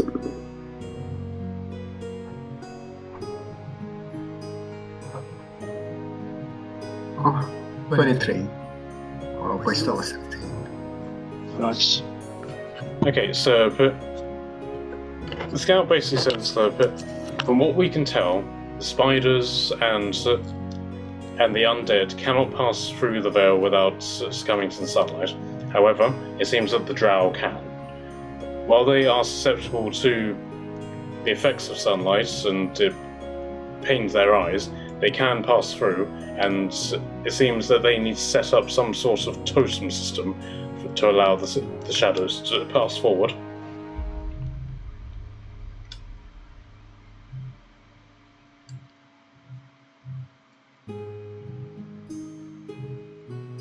Yes, the shadows. We are coming back from them actually, and we're here to discuss some few matters about it. If you are interested into listening. Yes, I suppose. But I'm hesitant to receive word from somebody who is not known. What You do know who I am, and the fact that everybody here around the table and outside whispers my name and who I am knows exactly the facts of where I'm standing. So please stop with your mental illness jokes that are happening right now, and let's all collaborate. I don't know who this man is, to be honest. He's just following us around. Vice versa, don't worry. Very well, I suppose. The forest has sent word of an excursion from adventurers such as yourselves into this area, but unfortunately that matter will need to wait for my sister has something she would like to say to you first. So the sister who was sitting on this little sofa thing gets up and approaches you very directly and says, "Look, many of my sisters fell to the treachery of the hag covens and their demonic rituals. Their spirits are now avenged, thanks to you. The Asharu tribe are in your debt." It's not me that you have to thanks, but it's my group. And You mean the group that is refusing to come inside and is leaving you to do yeah, it? trying to waving the hands together all inside. Do we have to? Yes, because I say so. At which point Otli returns from dropping off the Vikings with the bears.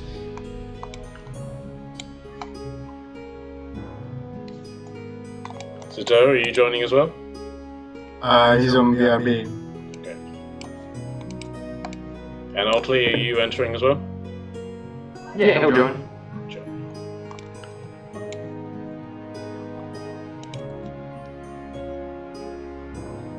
The hag treachery, although many could have predicted it, did still take us by surprise. It seems that our list of friends is running thin, so to have strangers come to aid us is most fortuitous. We are in, as I said, the Asharu tribe is in your debt. We will aid you in whatever venture you deem fit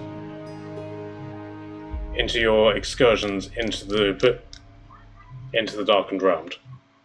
But first, before we discuss anything further, we must ask, what did you see in the darkened realm? The forest has told us much, but we would like to hear it from your own mouth. My mouth specifically, or anybody else's mouth?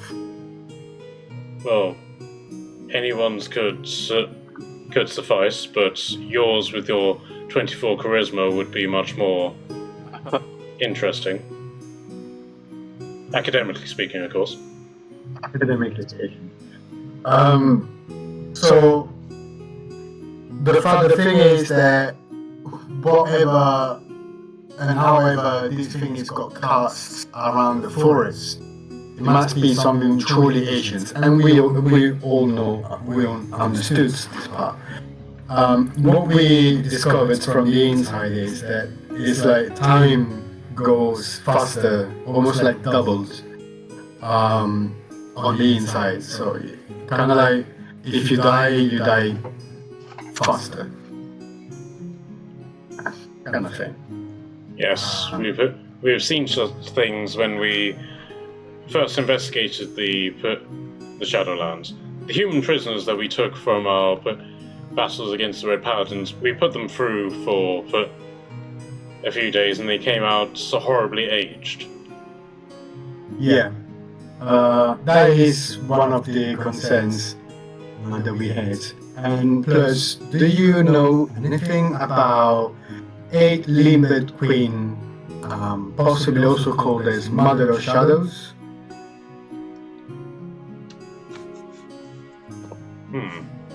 Okay, I'll let you do a history check to see if you can add anything further to that. Guidance, 1d4. Yes, finally remembered.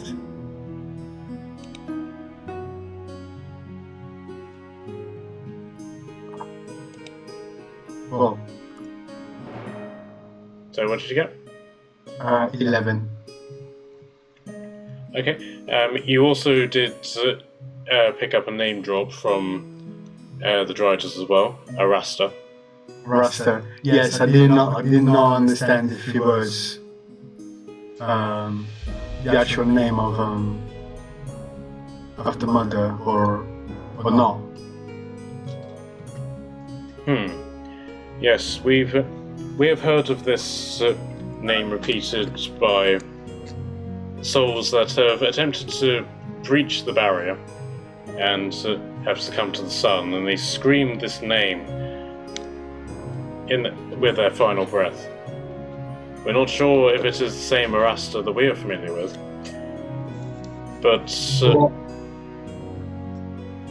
Yeah, sorry, carry on. But how much do you know of our gods? I don't know. I do not know much about gods, but there's a nice friend of mine here in the group that must know something about the gods.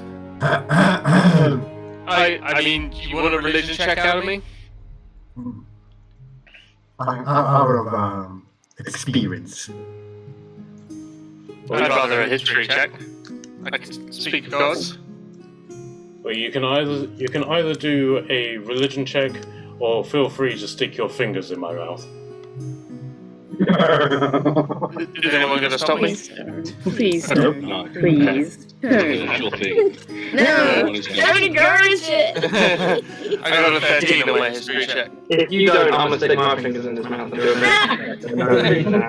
If you lay down on the floor. I'll do it. Oh my god, no. I got a 4. What? Whose mouth are you sticking it in? Oh my god. The guy who said about feel free to stick your fingers in my mouth. I feel like I'm trying to do a medical procedure. I don't know if he's got an ailment or something, but Otli just showed up and some guy's stick your fingers in my mouth, so he knows that that's a medicine thing. So I'm like, I need to diagnose him with something. Okay, so first off, it's the princess that you're eventually talking to. Okay, I'll stick my fingers in her mouth, I guess. Okay, so what did you get on yours? 4.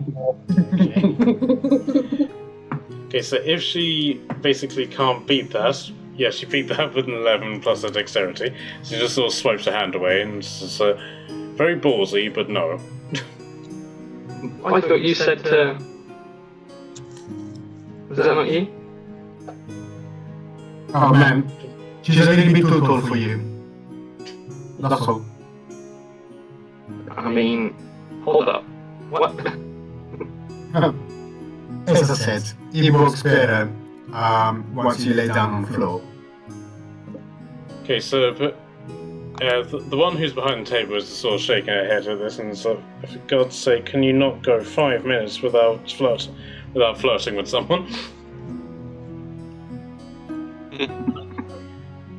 Okay, so Revi, what did you get on your religion check? 13. Okay, so you don't know a lot about the Wood Elf gods because they're very reclusive and isolationist people, but in some capacity, the Wood Elves and the High Elves do sort of like cross their gods at various points, and then those gods have spread out. So you are aware of some of them. But so whenever she then says, "Are you familiar with the god Nalia?" and at that point you are familiar with the name Nalia, which is eventually the god of the hunt, or the goddess of the hunt specifically, being that there's a masculine and feminine to all concepts with the elven races. No, but maybe. Well, Nalia in her story had a dryad companion, very beautiful and very loyal but accomplice. But then the trickster gods of the underworld cursed Arasta into being transformed into an arachnid monstrosity, who then preyed upon the innocent and attempted to swallow the light of the universe. Can I start a bit dire? During the story, be like, please don't do that. What are you looking at me for? You said you were a druid turned into a monster. Don't turn into a monster. Yeah, that's like saying, did you know that elf did something? That's incredibly racist, you know that? You all like that? Yeah, that's what I thought. Keep your opinions to yourself. Damn. But yes, that is actually something I would do, so thanks for the heads up, because I might have done that. I'm going to speak. This is something you would do as well. After centuries of strife, Nalia was eventually called upon to slay her former friend, but in the moments of the killing blow she couldn't do it, and as a result she banished her to an eternal prison. We've not heard of there's not been any tale of Arasta for many a millennia since then.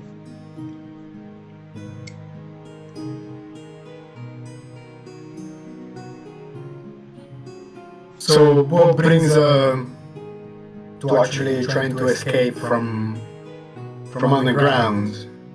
Like what now? Like everything that is going on with the portals and Marad and all the fuckery happening. What now?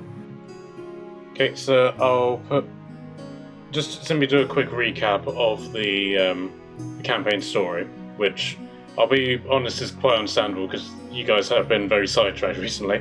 But the point of this campaign is that there's been a mass breakout from an internal prison, which is held in synchronous orbit above the Clinging Isles. Yes.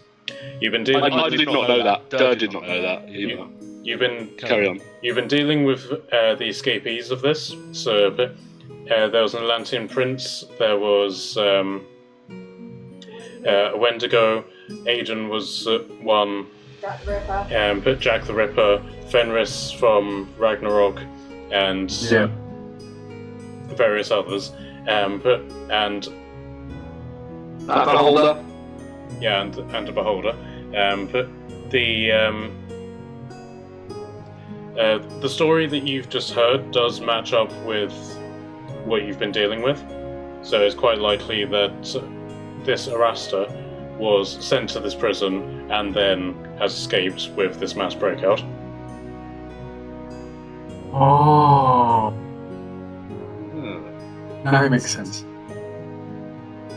So chances All right. are there's many more prisoners escape that we don't know who they are.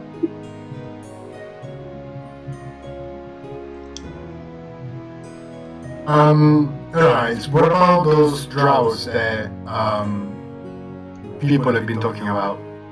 It seems that there's been some sort of ruination upon the Drow home city, and many in their desperation have come here, thinking that they would find some sort of solace amongst us. They've very much been shown otherwise, and as a result they have sided with the forces of shadow, it seems, in an attempt to steal our homeland from us. You should have been nice in the first place, right? The Drow are our ancestral enemy. We will not show them mercy even if they paid us 1,000 times what this forest is worth.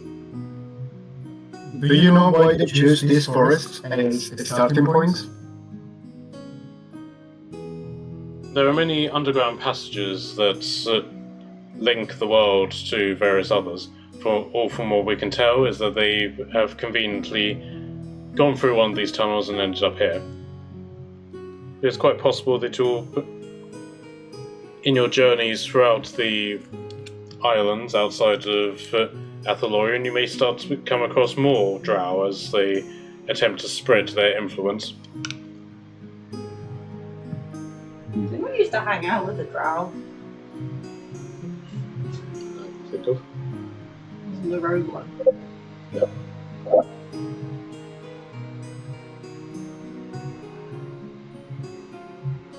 Alright. What about those portals in the deep forest?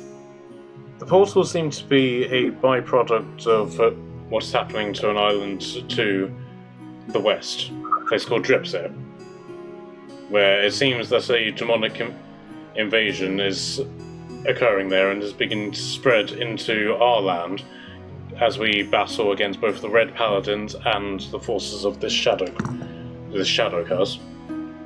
Yeah. So maybe the only way to close this history. But we do have some strength sense to the islands on the west. Perhaps this matter will be get sorted soon. If not, that's a very sad news. Yes, we're hard pressed on all fronts. Though your efforts in that matter have been greatly appreciated, we can now reinforce our brethren on the shore against any further Red Paladin cause.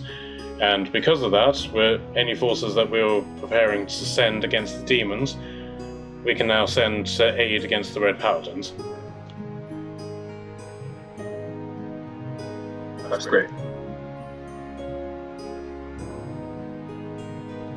The forest has also told us that you have experience with dealing with calamities like this, that you've assisted our cousins across the shore in Minas Epidas with dealing with quite a titanic enemy.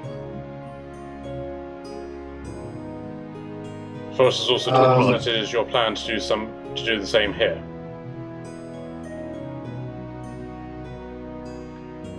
She's speaking to the group, right?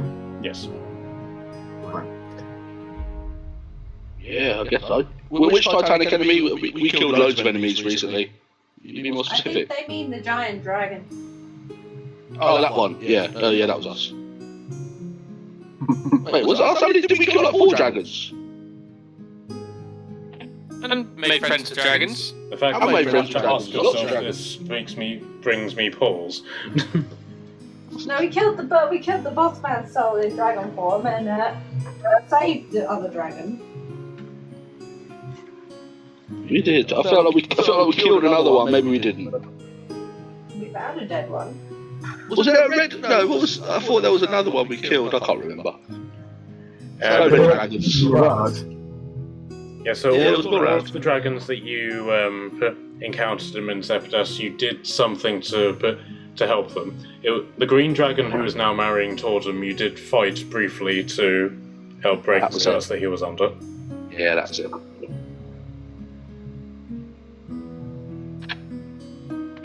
So, if you are to journey into the Shadow Realm, there are things that you must know. Undoubtedly, you understand that light is the key to survival whilst you are in there. That's right. Yeah, we worked that out pretty quickly. But here's something that you will need to know if you are to stay in there for any long time. For in this land of sunlight and radiance, light will always defeat darkness. If someone was to cast a darkening spell and then cast light afterwards, the light would break through the darkness. In that realm, it seems, is the reverse. So any light that you cast whilst in that realm can be smothered out with further shadow.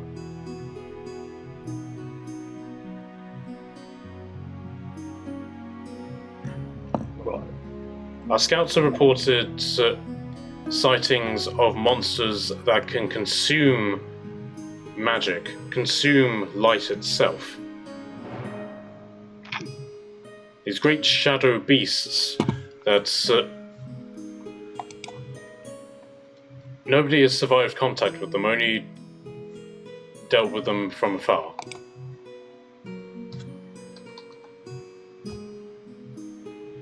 So you're saying that you guys didn't find a kind of like a solution to step inside without suffering the consequences for too long? As long as there is light, then you are protected from the effect of the shadow. But that light is vulnerable, so it's something that must be protected at all costs. For even a single moment in the Shadow Realm can cause a drain on your constitution. Okay. But if you were to enter into the gaze of an enemy, and that enemy was to cast the spell Darkness on you, then where in normal terms the spell Darkness wouldn't affect the light would break through it, in that Shadow Realm, the spell Darkness would have more strength. Okay.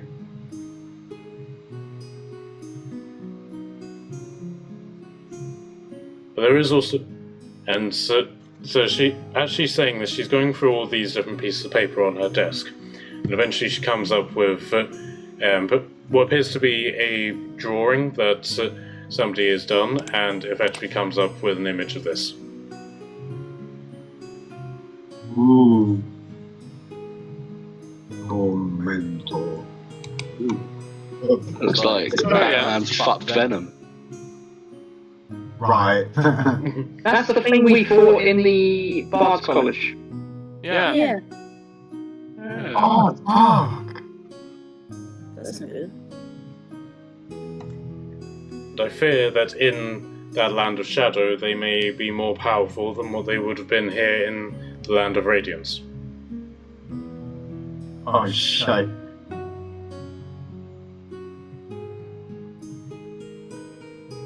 They were strong as well from the beginning. Imagine now. Mm-hmm. That's a true level up.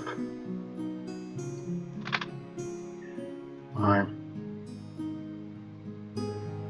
Things were bleak before, and with the hag's betrayal against our cause, things look even bleaker. The only thing that we can recommend is speed and precise striking. Whatever is going on in there needs to be dealt with quickly before it can spread any further. And also it needs to be dealt with quickly lest your vitality gives out and you have nothing more to give.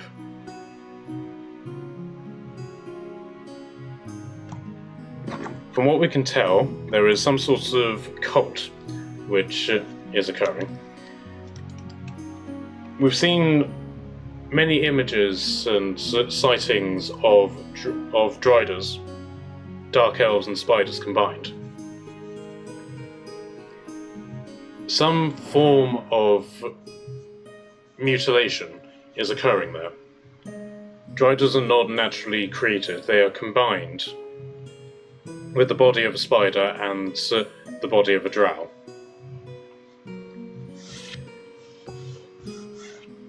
While those creatures are not the most imminent threat, it is the only lead that we have. Somewhere in this area of the forest, near here,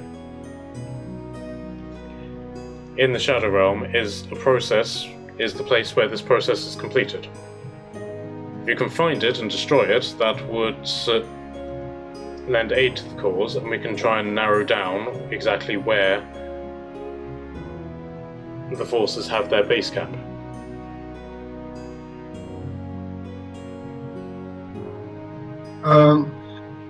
We do have some information about base camps. Very well, then tell it.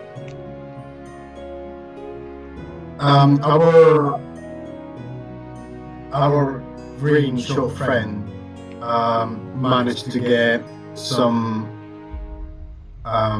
infos and leads about from nature, and they were pointing out to the east side of the island where the evil is stronger than was it this side? Yes. No, southeastern part of the island. Yeah, specifically, yeah. Yeah. Very well. Yeah. That was the strongest. That may be where these creatures are suffering their mutilations. All that we can suggest is that you head there with all haste. You can either journey through the Shadow Realm yourself. We are aware that the demon portals have opened there as well, and so but you may find, if not an ally, but an enemy of an enemy in there. But it may even be worse, and the demons have sided with the shadow forms. So you're telling us that we have to go through the Shadow Realm? You can, or you can journey to the capital at Atholorian. There you would have the shortest route through the Shadowlands to get to Dal Athtel Tharen. That's a mouthful. I dare you to say that again. Dal Athtel Tharen. Alright. Bitch. Sorry. She just reaches into a pouch and pulls out a pair of sunglasses and just puts them on. The shade. Alternatively, any reconnaissance into the Shadowlands would be greatly useful to our cause. We've only been able to set foot a few dozen feet, so that one party made it maybe a mile. Well, for sure we can really adventure inside the Shadow Realm without appropriate defense mechanism. There is the risk, yes. And how do we do it with roads? We've sent numerous scouting parties into the Shadowlands, and none have returned. If there is even the possibility that they are alive in there, then they will need rescue. I guess we're gonna keep some eyes peeled for them. But you can journey through Atholorian to the capital, and then from there journey across the river to where the border of the Shadowland is, and just simply take the shortest route through the Shadowland to the source of this power that nature spoke of. Yes. What about the road? The path will direct you as the path sees fit. But I will say, The path has been somewhat unreliable to our forces inside the Shadowland. Right. Have you got any way of changing the path's mind? We can commune with the forest and present our case to it, but whether or not it agrees is another matter.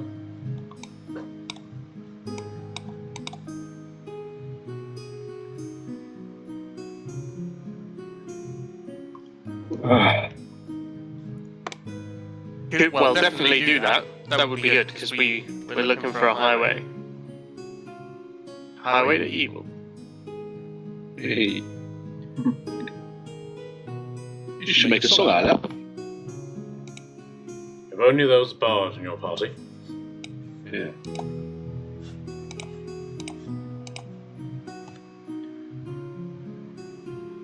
So, with that, we give you our leave to journey in this as you see fit.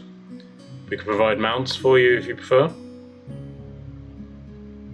Yeah, fucking right. We get to double quick with it. Yeah. Will we still be able to stay on the path if we have mounts? Most certainly. The beasts of this land have a certain affinity with the forest. They do not need, as you and I would call, the path. They can journey throughout the forest and still not get lost.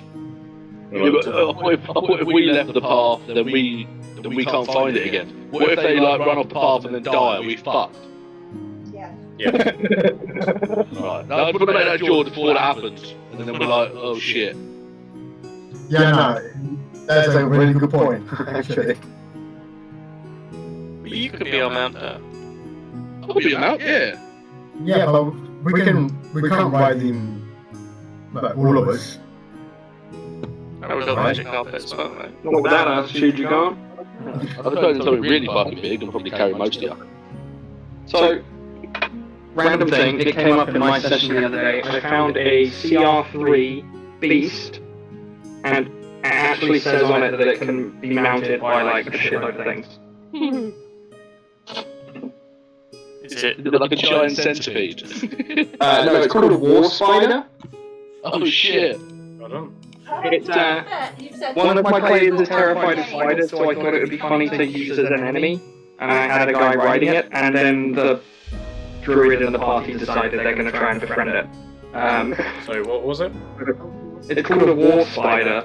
I have to check which one of my books it's from, but it should pop up. I haven't seen one though, and I can only turn into things I've seen. Well, we're about to fight loads of spiders, we might conveniently find one. Yeah, that's true. If I see one, then I'll know. I've got to learn how to turn into a giant spider off the last one. 2 small tiny creatures can share a space while riding the spider, allowing up 18 small, 72 tiny creatures. 72 tiny! It sounds like that thing out of, Will Smith's Wild Wild West. Yeah. Oh my god, yeah. They're big fucking guns The thing that is, hang off it's the only road. huge. It's not gargantuan, so it's specifically like 15 foot wide, and apparently can fit that many things on it. Is this something that's homebrew? No, it's from one of my books that I got on D&D Young. For some reason I Fucking can't War Spider 5E's come up. But it's just got this giant spider. Try spider. Yeah, just it was originally on Spider. I tried to. There's a giant goblin war spider. Is that it? I think that's it. Yeah, giant goblin war spider, huge. CR3. It's from Flea Mortals, is the book. Yeah, I've got it here. Burly body. The war spider dies. A swarm of insects bursts out of their abdomen. Could you send me the details of that because I still can't find it? Yeah. So yeah, on change advanced filters to put partner content on. To say yes, and it should come up. I'll send you a screenshot of it though. Yeah, sure. Thank you. I'm not trying to Give open me this some thing. ideas now, guys.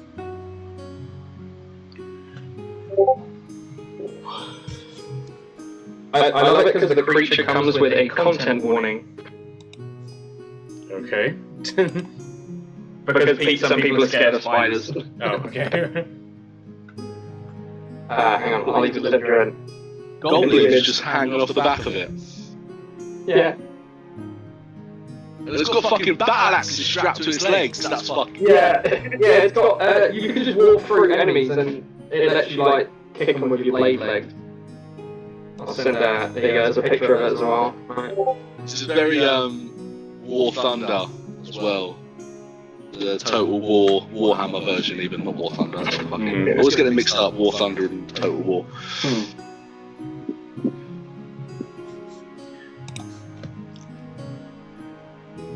Anyone ever played War Thunder? Fucking great game. No, Yeah. I've constantly, With the World War II fighter jets and that. Sick. I've constantly tried to try it, but every time that I try and play it, nobody's around to play with me. So, I mostly prefer tanks, to be fair. The tanks were fun. We used to like the little, I think they were little Russian biplanes, but they had like incendiary ammo.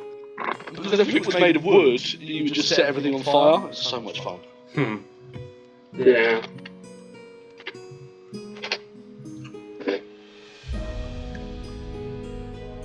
So, where will you be heading? What would you suggest first? Where would you like us to go? Right now, we need answers. We need to find out what this threat is and deal with it before it takes any more of our power away from us that we would use to defend ourselves. I would recommend just going straight to the source then. Yeah. That's it. If we destroy the source, we might destroy the crap, and therefore their own people can find their people. Does that make any sense? I don't actually have any sense there. Yes, yeah. How do you think? Should we go there? Through the roads, or should we go through the Shadowland? The short road. Just go straight for it. So I'll be heading Straight to on. Knuckle, going down here, crossing this river into the Shadowlands, and then to this city.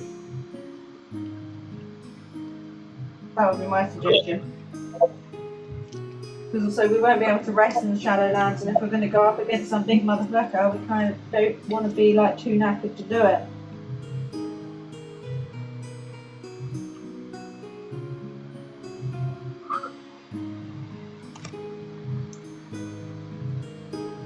Yeah. Okay. Well, I guess so then.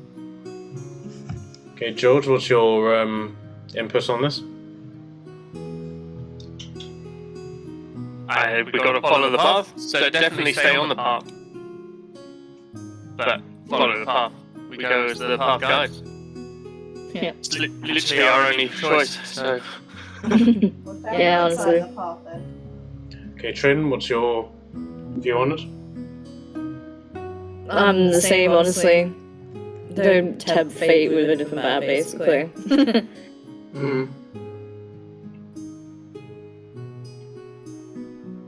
So, just to confirm, the plan is to go to Athelorian and then cross over to the Shadowlands and go the minimal distance. Yeah. Next time. Good. Yeah.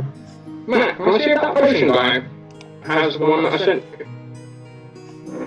Yeah, so what did you send?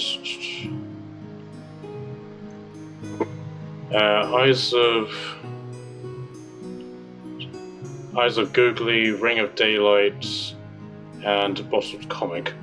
Bottled comic.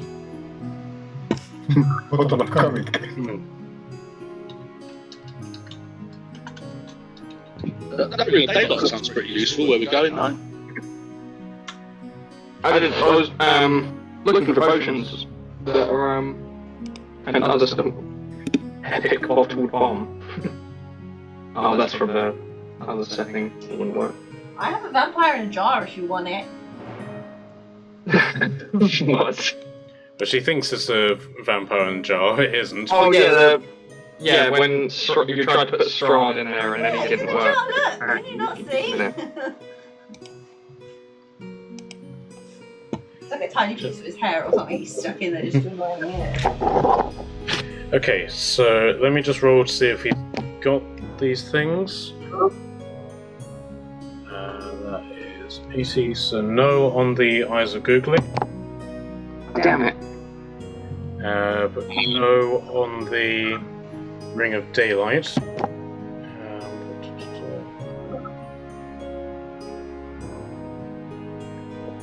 But he does have the potion. But the potion guy does have the bottled comet. Ooh. I mean, that just sounds like something to buy anyway, whether we're going to use it or not. I mean, I'm going to use it, yeah. What is it? Oh, comet. Sounds bad. Well, it says on the tin, it's a fucking big bit of rock in a bottle. Yeah, it's a you throw it and it explodes. Oh, it goes kaboom. Make Okay. it, does put stuff. a rock and put it in a jar and go, look, I made one! Yeah, as an action, you can throw the orb up to 30 feet, shut on impact, releasing 20-foot radius bursts of contaminated energy. Creatures in the area must succeed a DC 15 Constitution save or take 8d6 necrotic damage and 1 level of contamination. In addition to an arcane anomaly, various and then stuff that's specific to Dragon to Draconite. Yeah, What's it called? it triggers an arcane anomaly, which is a bit like a wild surge, but different. That's what I was going to. What's contamination? I don't know what that is. Okay, so It's from their setting specifically. contamination is basically like a build-up of sort of like exhaustion, but it's poison-based. Yeah. If you get too much of it, it turns you into a mutant. Yeah, so 1 level of contamination is negligible. Level 2, hit points regained by expending hit dice are halved. 3 levels of contamination, no hit points regained at the end of a long rest. 4, damage dealt with the weapon attacks and spells are halved.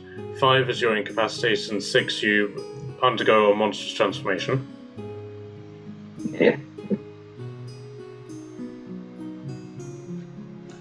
That doesn't sound like fun. Hmm.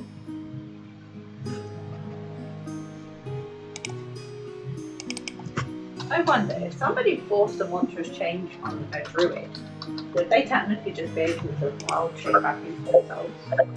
By the sounds of it, no, because it looks like they just become Right. like a slathering mutant. You become the new thing, you're not what you once were, basically. I don't know what to give him for it though, because I don't really have. I think most of the stuff you collected has gone in the beard. I have stuff. I'm gonna open my pocket and I go, I have lichen blood, I have lichen claws, I have black dragon wings, I have bat wings, I still have vampire dust and vampire teeth. I have a vampire in a jar. Yeah, well, that's No, I'm like looking at my creature parts list and there's just nothing, and then you guys are like, I have dragon wings and stuff. Florida just picks out the most random tat. We're gonna have to start butchering I things robbed a instead of brothel with my leaving them carpet. I stole my carpet from a brothel. There's loads inside the beard. what happened. Werewolf teeth, rock cord, rock feathers. I've got a treasure hoard in here of 140,000 gold pieces. Jesus. I'll just disappear one day and take all your money. Rot trot glop. I don't know what a peridot is, but I've got 20 of them and they're worth 10,000 each. Jesus, the gem plan, I think. A glabrazu horn and a glabrazu claw. A demon mist in a jar. That's another one. And then I've got a deed to a castle, a bone claw, a brawler's button. Yeah, you have Oh yeah, that's from the gladiator ring, isn't it? you do have some mushrooms that you've harvested as well. That's what. Oh, yeah. Bloom shroom I've got. Maybe like some blue shroom? Yeah, is this guy interested in any of this stuff? I'm very interested. So this is the apothecary, and so I'm very interested in the Glabrazu claws and horns, Yeah. but I fear they will not be enough to cover the value of this sphere. If you were to do the Glabruged claws, horns, and I haven't even told you how many we got yet. How many claws will it take to pay claws and horns? I would say 6 claws and 6 horns. Right, well, I haven't got that many of each of them, so... I was waiting for him to check your character sheet and read exactly how many you have and go, I think he probably knows that it's 4 and 4 anyway, just fucking with me. I don't know what you mean. I'll tell you what if all of the ones we have of those horns and claws, and we're going into like the Shadowlands and stuff, and I've got to come back here in 7 days anyway to go see those like bears uphill. So what if we harvest some of those weird spiders in the Shadowlands? Sure, you could do something with that. A bit of a half now, half later, and this bottle thing. I mean, that might even help us take them down. Can I get a persuasion check from you, please? Guidance. Say what guidance? Oh, okay. I really need the guidance. All you need is Barracks in the background looking sexy. I rolled a 3 with a -1, and then I rolled a 4 guidance. So the guidance was actually better than me. Sexy pose in the background. I'll let you roll with advantage because he's doing the help action. Oh wait, no, persuasion, I'm proficient, so it's actually a +4. So that would have been, that would have been 11 in total, but if rolling with advantage. Roll again. Advantage is 23. Hey. That's way better. We found your calling, Marcus. If you're not telling the story, you're like persuading everyone anyway. Very well. I'll take the Glabruged claws and horns as collateral, and then when you return with goods from the Shadowland, within the 7 days, Of course. then we'll I've consider. got to be back before the next moon and all that. Could we harvest bits of Otli if we grow them back? As No. if he's in a werebear form. If we pull his werebear claws off and then he goes back to normal, and then he returns back into a bear, does his claws grow back? That you don't know. You can do what would it be? You can do a survival check to try and find out. She's really eager about this. No, I just thought it should. If the wear parts are worth a lot of money, you could just be living on a little like money making scheme there, Otli. Yeah, just chop bits of myself off for cash, okay? That's not going to be painful at all. You're a werebear. What do you expect? So is it Arcana? Survival. Survival. +6, isn't it?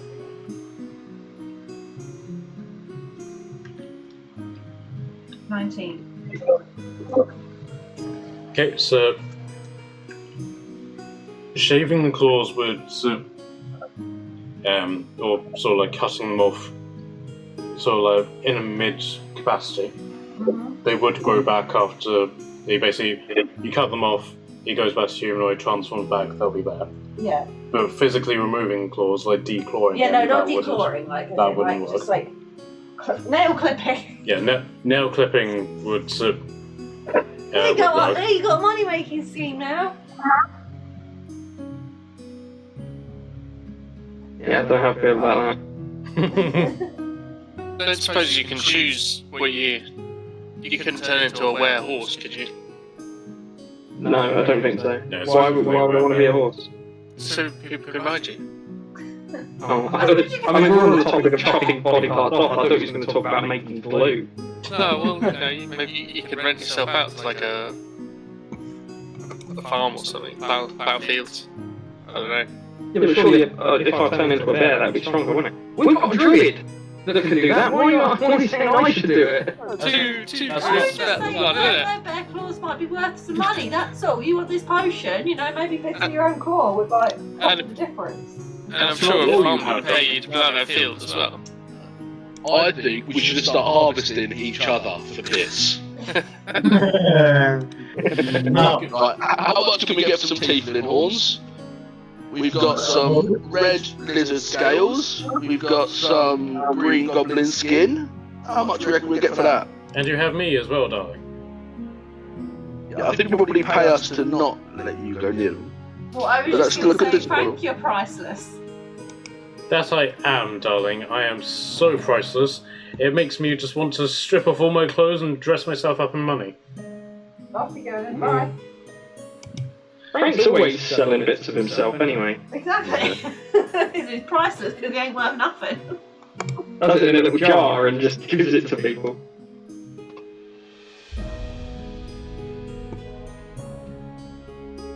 Okay, alright. Well, I've got my little explosive jar thing. Very well. Sounds like So, something that freaking had been made. very well. Night is approaching, so I would recommend that you stay put. That you take up residence here. Unlike those Vikings, you're welcome to stay in this place. But we're done with it now. You can make up camp here, and you can set out in the morning. We'll set up your mounts for you. Would you prefer land beasts or creatures that can fly? I mean, either way, they're going to leave the path, so we're fucked. That might be easier. Well, if they fly, they So- just fly over the river. I was just out. I've got a question about flying in the path. How does, if you're on a flying beast, can you stay on the path? Surely you'd get lost. How does that work? There is a complicatedness to it that the elves don't necessarily seem to have an immediate answer for, but it's effectively if the path isn't necessarily like a specific pathway that takes you through the forest. It's the route that the forest wants you to take to get from A to B. So if you then jump on like a dragon or something and you fly from A to B, then you've still accomplished what the path wants you to. But if you're on foot and the path is taking you in a very particular direction, it's because the path wants you to see whatever it is is at the end of that road. So, but that's sort of where that bit comes from. But in terms of flying, but if the forest has a particular need for you and your flying beast to be in a particular place, it will guide you to that place.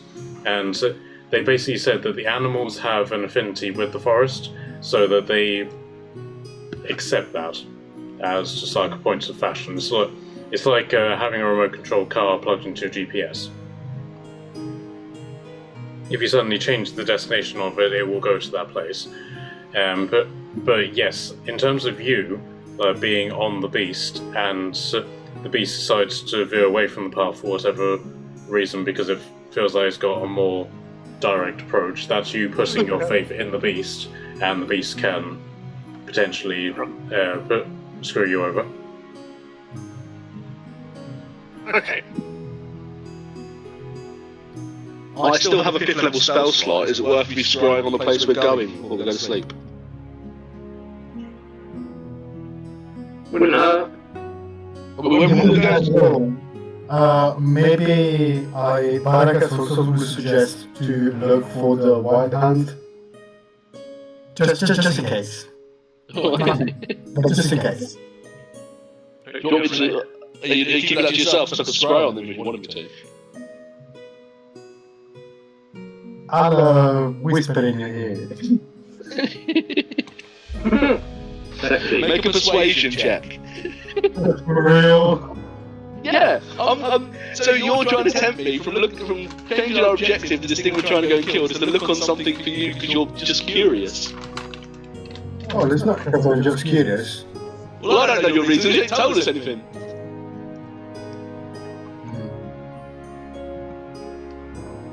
Well, do you guys know anything about the wild? Well, this is a long conversation, but do you guys know anything about the wild hunt? Only what people have been saying. So I'll allow everybody a religion check on this. First roll of the night. You your whole session about more than anything. 20! And it's a 3 on the guidance as well. Oh, I think my religion's shit. Sorry. 17 plus stuff. Okay. Yeah, my religion's 0. 23 when that's 20. Okay, and Trim, what did you get? I got 17. Okay, so put. Got an 8. Wait, the one that should be religious got an 8. Right. It's really weird. I think religion should definitely be a wisdom skill. I've got a 10. I have a 10 on religion, so I've got 27 total. And she's the one Yeah, it's who's intelligence. socially isolated from everybody and other Yeah. nations. He doesn't care about religion. He's too busy looking at this weird little jar thing that he's got. Can I just pet him on the head like he's like being a baby? Don't worry, precious. Don't worry, it's okay. It won't go boom in your hands. Oh yeah. I'm really looking forward to throwing it at something. Okay, so so all of you except for Evie and Otli you all have different versions of the Wild Hunt, but majoritively you understand the sort of like the children's tales of don't go out at night when the Wild Hunt is around because the Wild Hunt might steal you away, and it's basically just comes from this event that happened every couple of years where suddenly you would see spectral riders just ride across the sky. And those of you who are in a bit more in-depth about it, you would know that when the Wild Hunt gets called is during a time of Calamity. of laments and lots of death and atrocities happening. And the idea is that the Wild Hunt goes along, swoops up all of the spirits that haven't been able to pass over and helps them pass over. But because they can't tell the living from the dead, they do sometimes sweep up living people as well. And not that any of you are particularly privy to how the Wood Elves see it, but they seem to have some form of weaponizing this. Wait, they harness the power of the Wild Hunt and Yes. use them for themselves? Yeah, so aside from empowering you, the Wild Hunt has been quite quiet in regards to everything that's been happening in the Clinging Isles, which is odd considering the calamity which has been happening. You've had a vampiric invasion, a demonic invasion, a shadow invasion, there's World War I occurring in the south, entire cities have been destroyed, and yet the Wild Hunt hasn't done anything. So, but they've only just surfaced now, and that's because the Wood Elves have done the ceremony to summon the Wild Hunt. For themselves? Basically. Yes, the Wood Elves have summoned the Wild Hunt to help them against all of their calamities, but for various reasons that nobody's particularly privy to, the Wild Hunt hasn't been naturally active against what's been going on.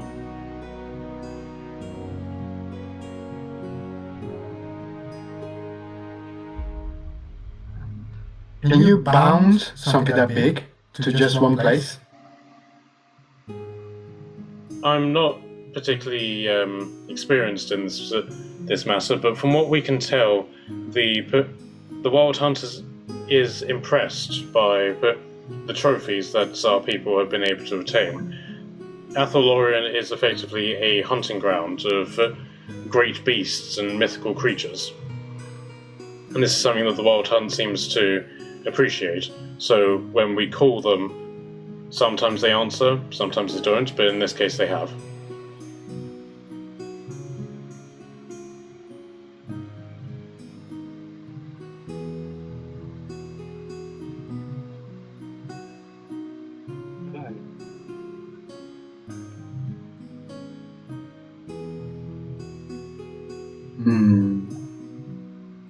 What's your connection then, Barracas? Sorry, what? What's your connection then? What's my connection with the... Did you go around no. stealing children? Well, I've got been offered. It wasn't really an offer, but you know how it works.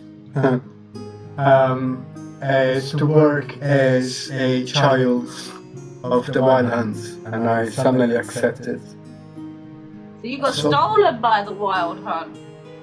No. It actually happens on in the Vampire Land. Hello, Recent.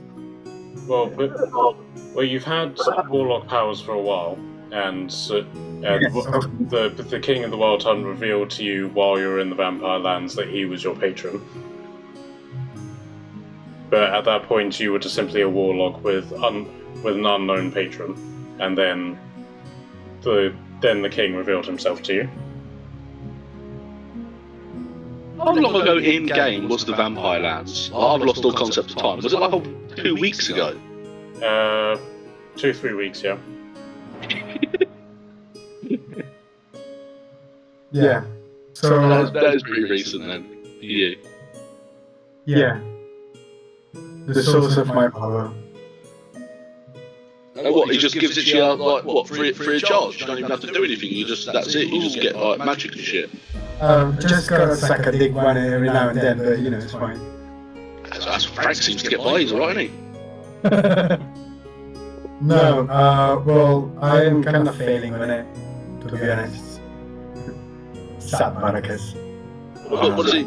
Failing how? Like, are you meant to do something and you're not, or do you not want to do it? Is it something like not nice? I didn't really quite understand it yet. I don't want to make assumption, but maybe it's got to do with the forest, and I didn't proclaim myself as actual child of one hand just because I like my own fucking privacy. But hey, I guess you know. Get it out of you eventually. But the King of the Wild Hunt has offered you amnesty in exchange for slaying a great beast of renown. Like an evil beast, or a good beast, or just any beast? It wasn't specified. Yeah, you sort of get the impression that he doesn't care. Yeah. It wasn't specified. That sounds too bad. They've just got to find a big evil thing and let you kill it, and then what's that? Then you're done. You get all the powers forever, and that's it, you're out. Who said that wants to be out? No, you get to keep powers, you just don't have to do more of the shit. Yeah, or maybe you do. You get more powers. I don't know how it works. I guess I just need to satisfy the requests of my lord and patron to keep the shining, persuading bitch up on standards. And then see how it goes, I guess.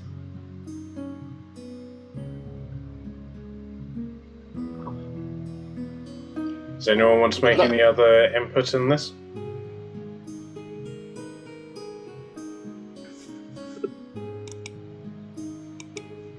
I'm all good. Like, you do you. Oh, it's just, I've got nothing good to say. Thanks for sharing. Thanks for sharing. Yeah. Yeah. Not much of a share myself. That's okay, darling. I am a sharer for the both of us.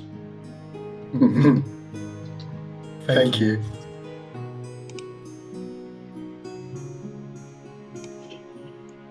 For instance, darling, would you like a drink? What is going on? As long as you talk to us about any dark urges that Barrack has, yeah? Any calamitous urges, like verging, veering off path. Until now, I thought that the calamity was happening at the moment is in this island itself. But then we've just been told that the Wood Elf is like kind of like to control or manipulate the Wildlands to make them stay here. Correct me if I'm wrong, Master.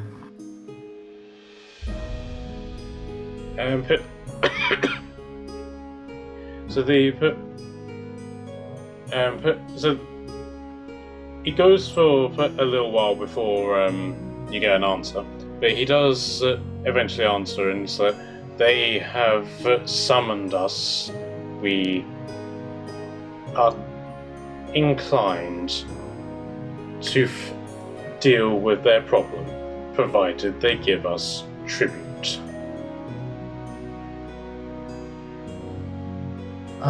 So yeah, I think they make kind of a deal. This is what I say. Okay. But it sounds sus, and I don't know if morally it's the right decision. That's all. For the Wild Hunting. Or Morally right for the Wild Hunt, or morally right for yourself? But, well, I am a Wild Hunt. I am a child of the Wild. Okay, yeah. Well, you can't. You are who you are. And you just hear in the back of your voice, like, now he proclaims himself. Everything to due time. I have to build some, how do you call it? Suspense, you know? I would rather have a child of the Wild Hunt on my side than not on my side, coming against me, so you're in the right place, I guess? Yeah? That's a good thing? Yeah? I think it's a good thing.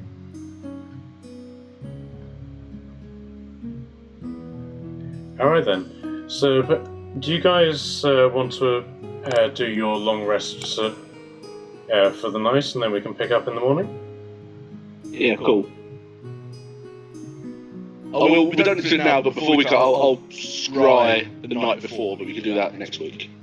Just sort of save the spell slot for the next day. Alright, perfect. Shall I long rest you? Yeah, there are some bits that will occur during the night, but I can cover those with you for next session. Go back again. We've done like 3 sessions. We hadn't slept. I hadn't slept. Alright then. So, it was a bit of a slower session, this one, but after this, things will hopefully start happening. I like sessions in D&D. It's all of it, isn't it? Yeah, it's all part of it. Still good either way. Yeah, man. I've actually preferred this to combat. This kind of stuff. It brings balance. Yeah. Depends on it, you know what I mean? Depends on what I fucking love, like, puzzles where we've got to try and, like, use our spells to get from one place to another, or, you know what I mean? And that kind of stuff is, that I enjoy most. Well, I'll endeavour to put more of that in whenever you actually start facing off against this thing. How are we all looking for next week? Yeah, should be fine, yeah. I think Yes. I'm good, yeah. Nobody's flying off to random countries in Europe? I'm flying off. I will be on an isolated island, hopefully, in the Mediterranean. Fucking right. With any luck. So I won't be around this Monday. And also, potentially, depending on what time my flight is on the following Monday, it's Bank Holiday Monday, I might be around. Right, okay. Alright, so I'll do axes as normal, and we'll see what ends up happening. Thanks for the game, Matt. Alright, Yeah, thank you for the session. Cheers, man. No Thanks, worries, everyone. guys. Have a good Yeah, one. great. Cheers, man. Bye. Thanks. Bye. See you guys.